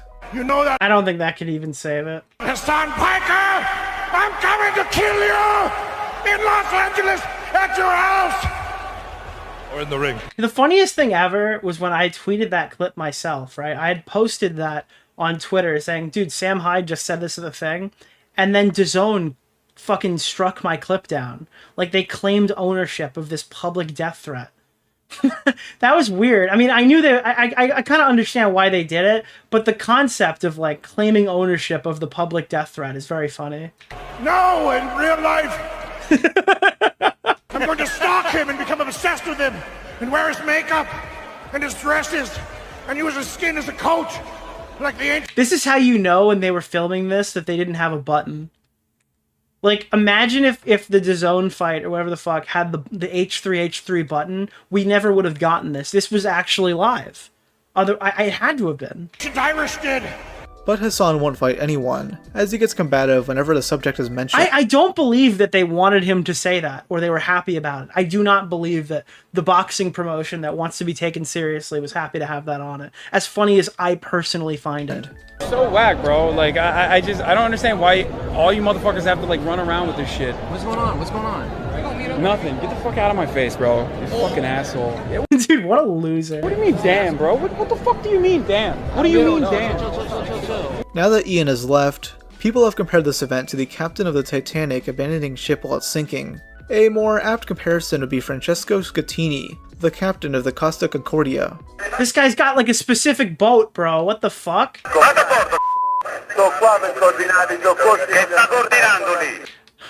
What are you coordinating? Oh wait, I remember this. This guy just bailed, right? He bailed Argana, dude. Freddie Wong, one of this year's fighters, made a long-ass message on the Creator Clash Discord, where he sneak disses Ian from joining the event in pointless drama. He also mentions that Ian has not been in regular communication with fighters, despite him and Anissa claiming so for years. Yeah, Froggy specifically was like, their whole job is to keep up fighter morale and stay in contact with the fighters. This completely contradicts what Ian said in his video. We've already told all the fighters, and it seems like most people understand that this. Yeah, Justin Wang, Freddie Wong is fighting. I get all these people mixed up. Even though I know Justin Wang. Best move. If the previous content cop was entertaining to you, or this video is entertaining, or you Justin like Freddie Wong is fighting. The message, the best thing that you can do, for me, is to support Creator Clash. I've always known this, but Ian and Anissa rarely check Dude, that's not racist. They're not even all Asian. What are you talking about? Up on the fighters. They've only pretended to for PR. I also want They're literally not even all Asian. What the? They just have similar names. Stop! No! Mention this Reddit post from what seems to be Froggy Fresh's wife, who claims Anissa is an awkward bit. I don't cover the Froggy Fresh stuff because, like, I don't know, dude. He seems a little nutty now. I don't cover the newer stuff. Like, the random post of his wife was something, I didn't even read it. I didn't know if it was relevant. And shames other women who do sex work outside of OnlyFans. I'm not surprised about that one bit, because of her old drama with Zoe Berger. If you still like Ian and Anissa, I don't know what to tell you. These people are rotten. They have no consistent morals. They just make impulsive decisions with no regard for those around them. They make impulsive decisions, dude? I gotta get an impulsive button. Ian will morally grandstand about how Froggy Fresh and Sam Hyde deserve to get banned for their edgy remarks. Yet Do you remember when, like, the worst YouTuber was Jake Paul? Like, Jake and Logan Paul went to, like, the suicide forest, and it was, like, a pretty objectively bad thing that everyone just kind of agreed on. Now YouTube drama is about, like, a fucking desert war billions of miles away. That is kind of dystopian, isn't it? Have the balls to disavow his friend, Froggy Tonic, over statements that are far worse and have actually caused real-world damage. And Ian never stopped being edgy. He just switched sides. He politically realigned. He'll shame his past self and other people for Oh, sorry, Billy, I meant trillions of miles away. Sorry, my bad. using slurs, but now hangs out with people who make death threats on a regular basis. At least back then, Ian was blatantly an asshole. Straight off the bat, I want to let all the newcomers to my channel know that I'm perfectly fine with bullying. Make fun of someone because they're fat, autistic, or riddled with acne. I don't care. Make fun of them. I think my only Sorry, you gotta apologize now, bigot. You can't make fun of me anymore. stipulation with the bullying is that you also have to not be a pussy. But now he acts like an asshole, pretending to be someone who has learned empathy. You just can't trust someone like that. Dude, he grew up. That's the funniest shit ever. iDubbbz grew up, guys. He just became, he grew into a complete loser. It makes him a snake.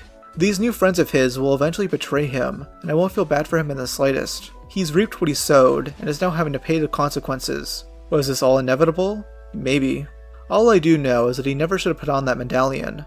Dude, everyone in this Mudahar got the Sonichu treatment. Nicholas, it's so crazy. the goat. Thank you for the $5. Feel pretty confident in Stop similar name hate. True. doing a money shot with this one. Don't make me fucking regret this decision, Annalise. Money shot. Don't. Oh no. Oh no. No. Wait. No, dude. There's no way this is gonna transition to a picture of it. Hold on. Alright, pretty good. What the hell? Is this a fucking cookie?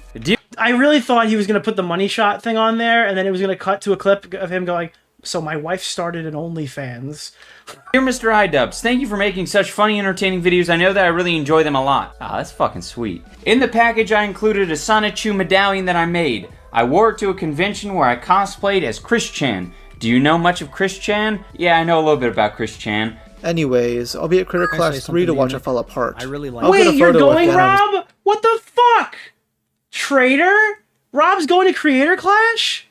And spout, say Sabra. Oh my, dude, holy shit. That's insane. Decision, Wait. Annalise. Money shot. Alright, pretty good. What the hell? Is this a fucking cookie? Dear Mr. iDubbbz, thank you for making such funny, entertaining videos. I know that I really enjoy them a lot. Ah, that's fucking sweet. In the package, I included a Sonichu medallion that I made. I wore it to a convention. Dude, that's, oh god, it's so funny. It is so funny what's happening. Where I cosplayed as Chris Chan. Do you know much of Chris Chan? Yeah, I know a little bit about convention. It's so over. It's so over. Good shit, Rob. Good fucking video. Oh god, oh god, oh god, oh god, oh god. Where are you? Where are you? Where are you? Oh, fuck. No, I'm gonna blow it. I'm gonna blow it. I'm so gonna blow it, dude. I'm gonna blow it. I'm gonna blow it!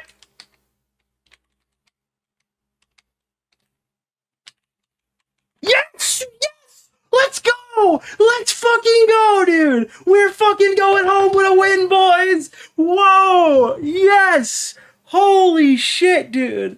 Yes! Yes! Yes, dude! Oh, fuck, let's go! Let's fucking go! Ended the segment with a bang! I recommend watching Rob's Media. Funny you mentioned that, Max. Guys, mods, spam Rob's Media's video in the chat. Holy shit, dude, you got 2 more sections to watch. We didn't watch the whole thing. You got more Rob's Media. After my last stream, I didn't have an opportunity to show it. Apparently this 1 HP clip of Denims got posted by Ethan where he was demanding her call into the show. And he's saying that you go, girl, after he talked about lawsuits are so dumb and silly and, like, pathetic. Make up your minds, sir. Once again, Denims, iDubbbz, Anissa, any of you guys want to call into the show at any time, I welcome you, please. I would love.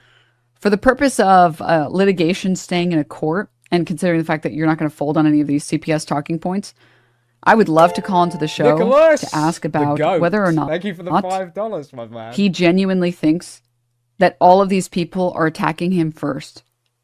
That all of these people genuinely they have an irrational hatred of him that's unfair, that he didn't shoot the first shot. Jesus. Because all of these people have given so much leeway.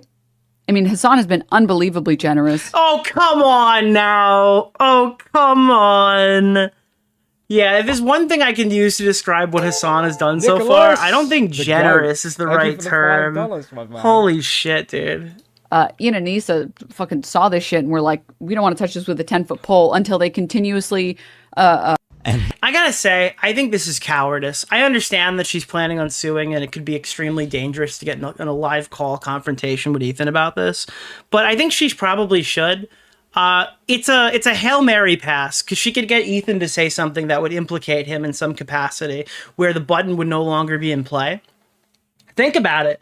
Ethan can't button out if you hold him to the fire on stream. If you're talking to Ethan, he can save his audience or whatever, but he cannot stop the conversation with you for any reason at all whatsoever. That would be the time to put his feet to the fire. This is why there's two reasons. I don't like the YouTube lawsuit stuff. And I historically haven't liked the YouTube lawsuit stuff for how it could damage small creators in the past. But now I feel like it's cucking the content. Nicholas, the GOAT. Because this lawsuit's never really going to happen. I highly doubt that Ethan and fucking Denims will ever enter a courtroom. But now Denims can use this as an opportunity to dodge and skirt any conversation at all whatsoever.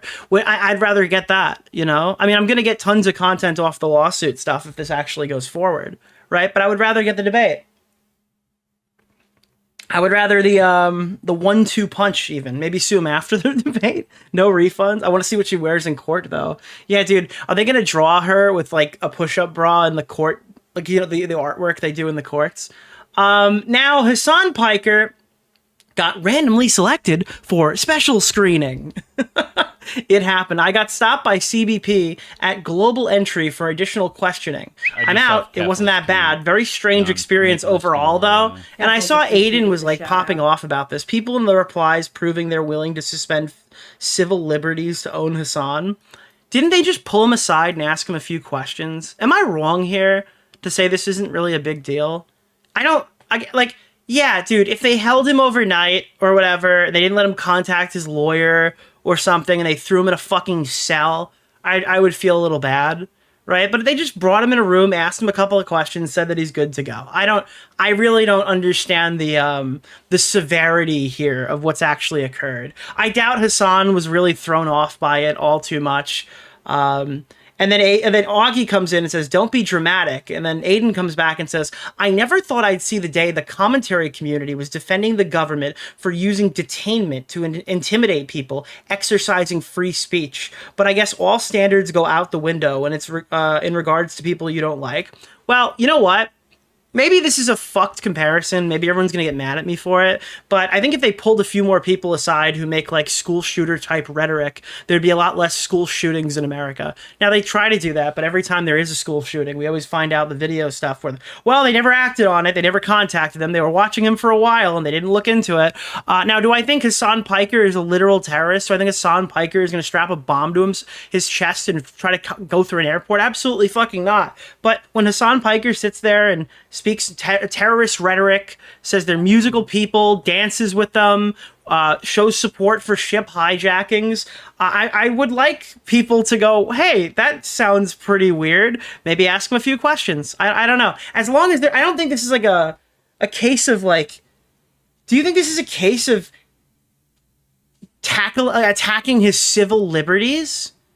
Do you think his civil liberties were suspended just because he was fucking stopped at the airport? If TSA grabs my fucking balls when they search me or something, does that mean my civil liberties have been violated or something? Maybe. Actually, no, I would say that. In that case, probably, yeah. I don't know. This is one step above a TSA scan. Or oh, wow, a allegedly brown man named Nicholas, Hassan Piker has come through the airport. Let's pull him to the side. Your sister got stopped? Yeah, I don't know. I mean, I think people get stopped for less. Obviously, it's not exactly the same What's thing. the name of the guy? Keemstar Orbiter? First world Nick problem. Oreo. Yeah, he lost like Mr. what, Oreo. 15 minutes. I don't know if we don't. I have clips of him talking, so we're gonna see a bit more information about it. But you know, I never thought to see the day that the people without a modicum of power and influence would defend those with a lot. Who cares about that? That's like, oh God, don't defend fucking. I don't know. Such a stupidly reductionist interpretation of what I said. I never thought I'd see the day that people who have specifically prioritized the principle of freedom to express one's opinion. And by the way, I just want everyone to know, I've said this a billion times, I am not a free speech absolutist. The free speech absolutist dies on the stake while they defend fucking child pornography on Twitter. Go, Google it. Look for anybody who calls themselves a fucking a free speech absolutist. Search their replies. You will find them debating child porn on Twitter. It always fucking happens. Okay? Whether it's fucking lolicon pornography, whether it's legitimate fucking I don't know what it is. Every single person who goes there, I'm a free speech absolutist. There's like screenshots on Kiwi Farms of them debating child pornography for some fucking reason. All right, I'm a free speech enthusiast. Okay, I think that there are limits. I don't know. That's where I stand on that one.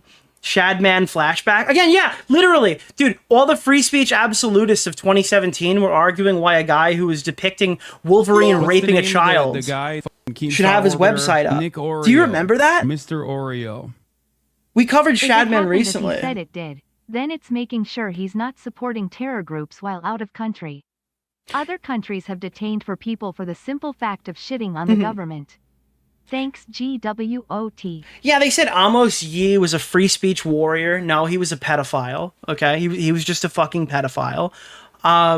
Another one is like the Shadman stuff. Shadman, prolific child enjoyer, artist extraordinaire. Shadman had his website taken down by fucking X23, by Daphne Keane, her team, because her team found out that he was making a comic of like 12-year-old Daphne Keane getting fucking raped by Wolverine. That's fucking crazy. And then people went on Twitter, and again, Elvis the Alien will be like forever remembered as the guy who tweeted out in support of him getting like his website coming back. Because he's like forever in the screenshot on the day Shadman's account came back. Like all these free speech absolutist warriors were defending this guy's right to draw a child getting raped. Like a real life child. It's disgusting. So yeah, I don't know. I'm not a free speech absolutist. I think there are absolutely fucking caps on this. I think something's got to give at a certain point. Nicholas, the goat. Thank you for the $5, my man. So these are the clips of Hassan talking about how he was detained. I'm sitting there and they're asking me about Trump. They're asking me about like Hamas and he kept. Wow, you mean they're asking you about all the stuff that you fucking saying stuff that you constantly talk about on stream? The Trump stuff is stupid. He kept saying stuff like, "Do you like Hamas? Like, do you support Hamas? Do you think Hamas is a resistance?" Hold on, someone said Nick is harmed by drawings. Okay, I'm gonna ban you because I think children are harmed by pedophiles, and that's a significant issue here. Okay, let's go back. I'm sitting there and they're asking me about Trump. They're asking me about like Hamas and he kept saying stuff. He kept saying stuff like, "Do you like Hamas? Slimy Weasley like, fuck. do you support Hamas? I wonder Do you if think Hassan Hamas will is a write book about resistance?" his fight against those Zionists somewhere in March 2026. See, like, there's two things that I think this is very comparable to when iDubbbz got in legal trouble after Creator Clash 2, right?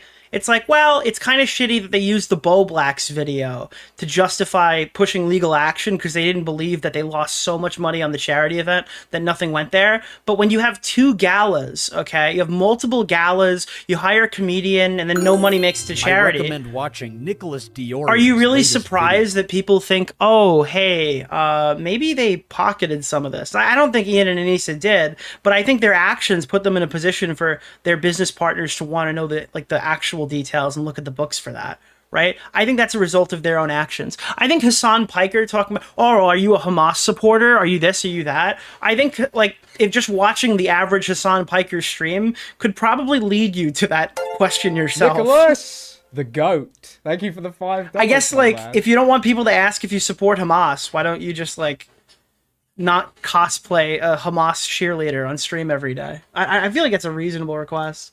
Hamas. Like, do you support Hamas? Do you think Hamas is a resistance? No, I am not. Why would so many people be Googling that? Resistance group. Do you think Hamas is a terrorist group or a resistance group? Like, he just kept asking over and over again, right? Nicholas, and I kept repeating the same statement over and over again. I kept saying, I kept saying a couple different things. One, in terms of like Israel and all the wars. Now, my question is, what would happen if Hassan looked him dead in the face and said, "Yeah, I do"? Like, would he have been trapped there longer? I mean, I don't. What are they going to do? Deport him because he says it? I don't think that would be okay. What can they possibly do to him? I kept saying a couple different things. One, in terms of like Israel and all the wars. They would detain. I mean, I wouldn't support that. I don't think Hassan Piker needs to be detained. So I was like, I'm on the side of civilians. I want the endless bloodshed to end. I am a pacifist. I want wars to end. Now, on the other hand, it would be really funny if Hassan got deported. Nicholas, the goat. Thank you for the $5. But I don't know. I don't necessarily think I would support Hassan getting deported. But I don't know if I would be able to withhold laughter if Hassan did get deported. Okay, it's a really tough one for me. Just kept repeating that over and over again. Every single time he asked me a question, I just kept repeating that. And every single time he asked me a question leading. Yeah, it's just like, well, it turns like it's bad because they could have committed a crime maybe if he had answered the questions wrong. But I mean, I don't think they did. So I don't really think there's that big of an issue. It's like, well, this is bad because hypothetically, if something else happened, there might have been a fucking lapse of justice or something. It's like, well, I don't think that happened, so I can't really judge off of coulda, woulda, shouldas. Question about Hamas, I kept saying the United States State Department recognizes Hamas as a terrorist organization. The United States State Department recognizes Hamas as a terrorist organization. I'm sitting there and they're asking me about. So that's the first clip. Let's check out the second one. Depending on how I answer those questions, like I'm fucking going to jail. Because the first stuff was just illegal for him to ask me those questions and completely idiotic. Now, again, I don't know anything about this, so you can call me a fucking idiot. In this kind of case, can't you call a lawyer and have a lawyer come down if you're being like questioned by an entity like this? Why would you answer do you have to answer these questions? If he's a U.S. citizen, why wouldn't he be able to bring a lawyer in? Why is he answering any of this stuff? Idiotic and ridiculous, and I think they did it because they know who the fuck I am, and they wanted to. Oh, you can only do that if you're actually detained. So I guess the argument is that he's trying to skirt being detained, and then he successfully has done that. Otherwise, it would have been a huge pain in the ass.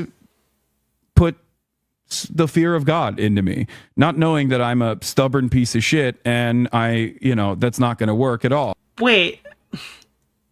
Well, if you were a stubborn piece of shit, wouldn't you have gotten detained, Gandhi? Like, wouldn't you have stuck to your principles and said, like, yeah, I love Hamas, dude? Right? The second half of the conversation was actually, like, because he left, went away for, like, 35 minutes, came back, and then he asked, like, actionable items. But one thing that I will take note of that I thought was very interesting was the fact that a lot of the shit that, like, the Ethan Kleins of the world have like cried about. Dude, Ethan Klein. Dude, they sent CPS to his house and they tried to get Hassan deported, bro. This drama's insane. Dude. Over and over again were unironically brought up in Nicholas. Oh God, the associated talking points. Thought was very interesting was the fact that a lot of the shit that like the Ethan Kleins of the world. Nicholas, the goat. Thank you for the $5.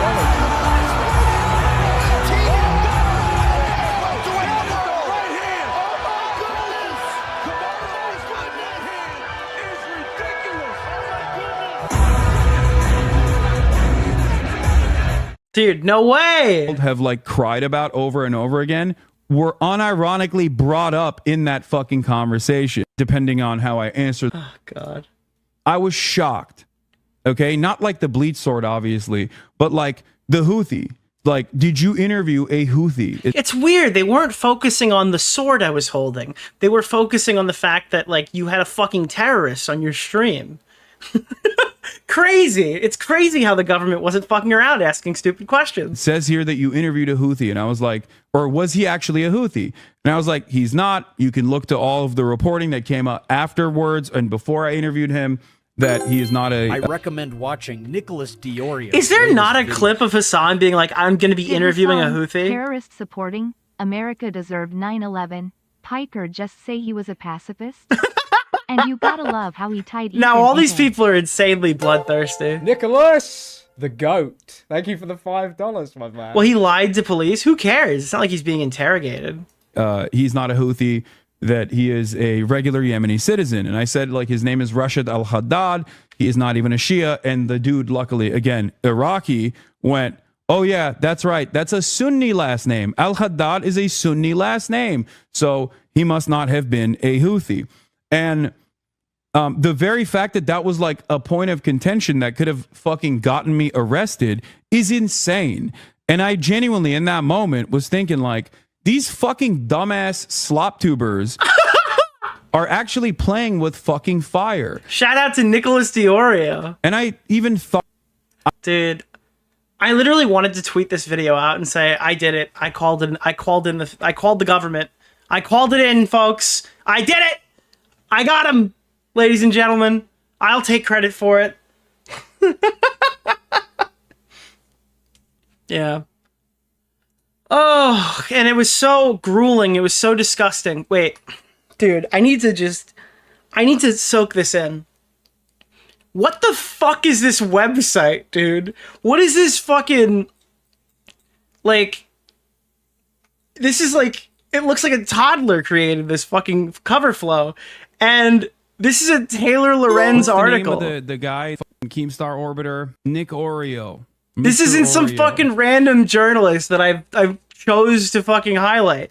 Taylor Lorenz is on a fucking a spreadsheet looking ass fucking like, what is this? Thank you for the $5, my man. Holy shit. Jesus Christ. Hassan Piker detained at the border and questioned for hours over politics. Tweet on Nicholas DeOrio. Keffels appreciated the shout out. Looks like the EDF finally got their man. Great work, soldiers. All right, Hassan Piker detained at the border and questioned for hours over politics. To unlock more of my reporting on how the internet is reshaping politics, business, media, and culture, become a paid subscriber today. I cannot produce this newsletter without your financial support. Ooh. God, dude, you know how many avocado avocado? Wait, what is it called? Avocado toast.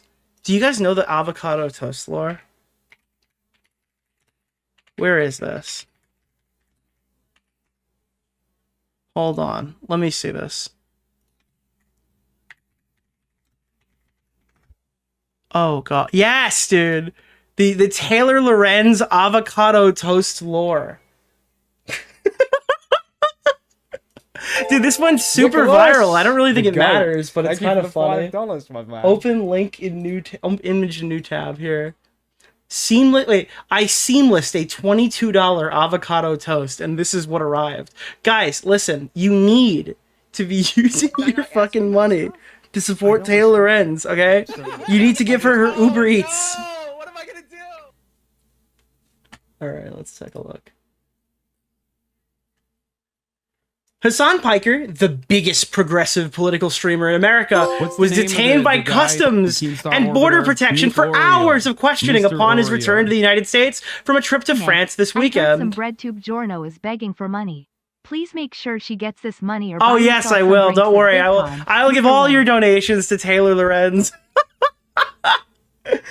Hassan posted about this incident on X and later talked about it on stream. He was detained in Chicago and questioned for 2 hours about protected journalistic activities like who he's interviewed and his political beliefs. He was asked whether or not he'd interviewed Hamas, Houthis, or Hezbollah members. He was questioned about his opinions on Trump and Israel and asked about his history of bans on Twitch. His phone and laptop were not confiscated. They straight up tried to get something out of me, and I think that they could use to detain me permanently, Piker said on stream following the incident. The agent kept saying stuff like, do you like Hamas? Do you support Hamas? Do you think Hamas is a terrorist group or a resistance group? Yeah. Piker's detention occurs against a backdrop of increasing scrutiny of political activists and commentators, especially those who challenge the administration's policies on Israel. This type of targeting creates an undeniable chilling effect. Already, activists who are critical of our government are nervous to leave the country, given the crackdowns happening on speech and the increased scrutiny at the border. Detaining U.S. citizens over speech, especially a political commentator and journalist, allows border control to become a tool of political intimidation. Oh God, Crimea River. What is this? The reason for why they're it's a 40-minute video. Thank you for that. In a functioning democracy, political figures and journalists are Hassan is not a journalist. None of these YouTubers are fucking journalists. Taylor Lorenz is hardly a journalist. She's basically a mental patient who doesn't have a straitjacket on right now. Dude, I'm sorry. I can't stop laughing about Taylor Lorenz's fucking long COVID. I always make sure I say I do think long COVID symptoms are real. I just think that Taylor Lorenz's are fabricated. Like every month she'll tweet out, by the way, guys, COVID is not over. I have been fucking disabled for fucking guys, she needs the avocado money toast. Okay, the avocado toast money. She needs it. Asmongold asked a question after Hassan's recent bout of ADS, Asmongold derangement syndrome. Why isn't he talking about Destiny anymore? I haven't heard Hassan bring up Destiny in days. Out of touch, delusional, uninformed. This is about me, I'm sure. Apolitical, okay? Content creators out there, slop tubers in general. The funniest thing about Asmongold's rise to political prominence on Twitch is that for years there was no conservative streamers, and then one of their top video game guys just started watching Trump all day, and now all of a sudden there's like a huge conservative audience that watches him. But like they kind of banned everybody else before that. It was like it was a liberal and leftist safe haven for years. Or people like Asmongold, or people like or people like Ethan Klein, and like people that are just like, why isn't he talking about Destiny anymore? Because I feel like I haven't heard Hassan bring up Destiny in days. He didn't bring up Destiny for years, and then he did it once like the allegations happened. I think once Destiny kind of like shrugged off all the allegations.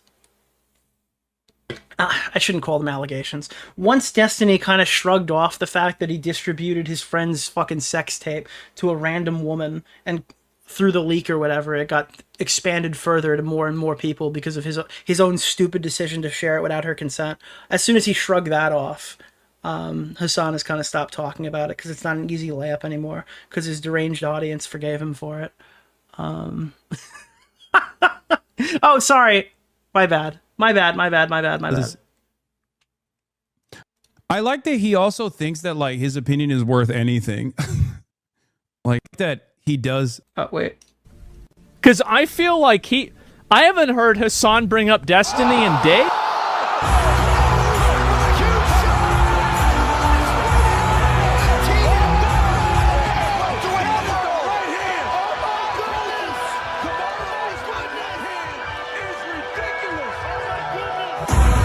Yeah, I mean, my stance on Destiny is that the issue I had with him from the day one and the stuff that I've reported on my channel is that he distributed Pixie's fucking pictures, or videos rather, to that random person without her consent. Unless that information comes out to be false, which I don't believe it is, and I don't believe it will be, my position will not change. I condemn him for that reason. I'm not watching his content. I avoid clips that he posts on my streams for that reason. Any lawsuit or legal judgment has no impact on what I think about Destiny. And that's basically been what I've been saying throughout the whole fucking thing. I don't think that legality overrides morality. So even if he wins a triumphant court victory against the girl that he shared his her fucking sex tape around with that random Twitter account fucking person he was trying to e-sex or whatever. Yeah, it doesn't really matter. Doesn't really matter. Hassan mauls and calls Asmongold a fucking cockroach. 100%. The Trump. Why is Hassan watching himself? Administration is inadvertently working with a lot of these fucking dipshits. Yeah, I did say inadvertently, and they cut it out to make it seem like I said the Trump administration is working with these dipshits. It's so silly. It's so silly. It's so disingenuous. These dipshits are playing a. It's so bad faith, but it doesn't even matter. Look at the disdain that he has. This fucking cockroach. Do you think that if Asmongold died, he'd be reborn into one of the cockroaches that like navigate his floors? I feel like that's like not a horrible insult. Like if he died, his spirit would be reincarnated into a cockroach for the way that he lived his life. Dirty. Oh god, there's so much here. Is there anything else super valuable? What is this? Hassan found a new young superstar? This is the Chud Logic clip. Megan Thee Stallion, Tory Lanez. It's a lot of Asmongold, dude. I don't care. Ethan says... Alright, we could probably move on. This is the big takeaway. Episode. Oh yeah, here's something I do need to say. I'm canceling this week, Wednesday and Thursday's episode. Because I need... I know it sucks, guys. I know it sucks. But trust me, I need to do this because there are personal projects, videos that I need that demand my attention, that need to be finished for the main channel. Very relevant, very highly anticipated. So he's going to be making another video. That's what I understand from this. 1 or 2 videos, but he's working on it. I also want to point out that someone made that this meme is fucking hilarious. I don't know. I don't know if this was you. Somebody might have stolen it. Rum for Breakfast says they made it, but the fucking Hassan Piker dancing video to the intro song for the stream. I'm gay. I suck penis every day. Fuck me in the ass until you make me spray. I'm fucking gay. I hug men romantically. Drop your balls into my mouth. I really love to take. With all the burly cons, tell the cops I'm gayer than they thought. I've got a taste for man flesh, and that will never stop. 'Cause I'm gay. That's amazing.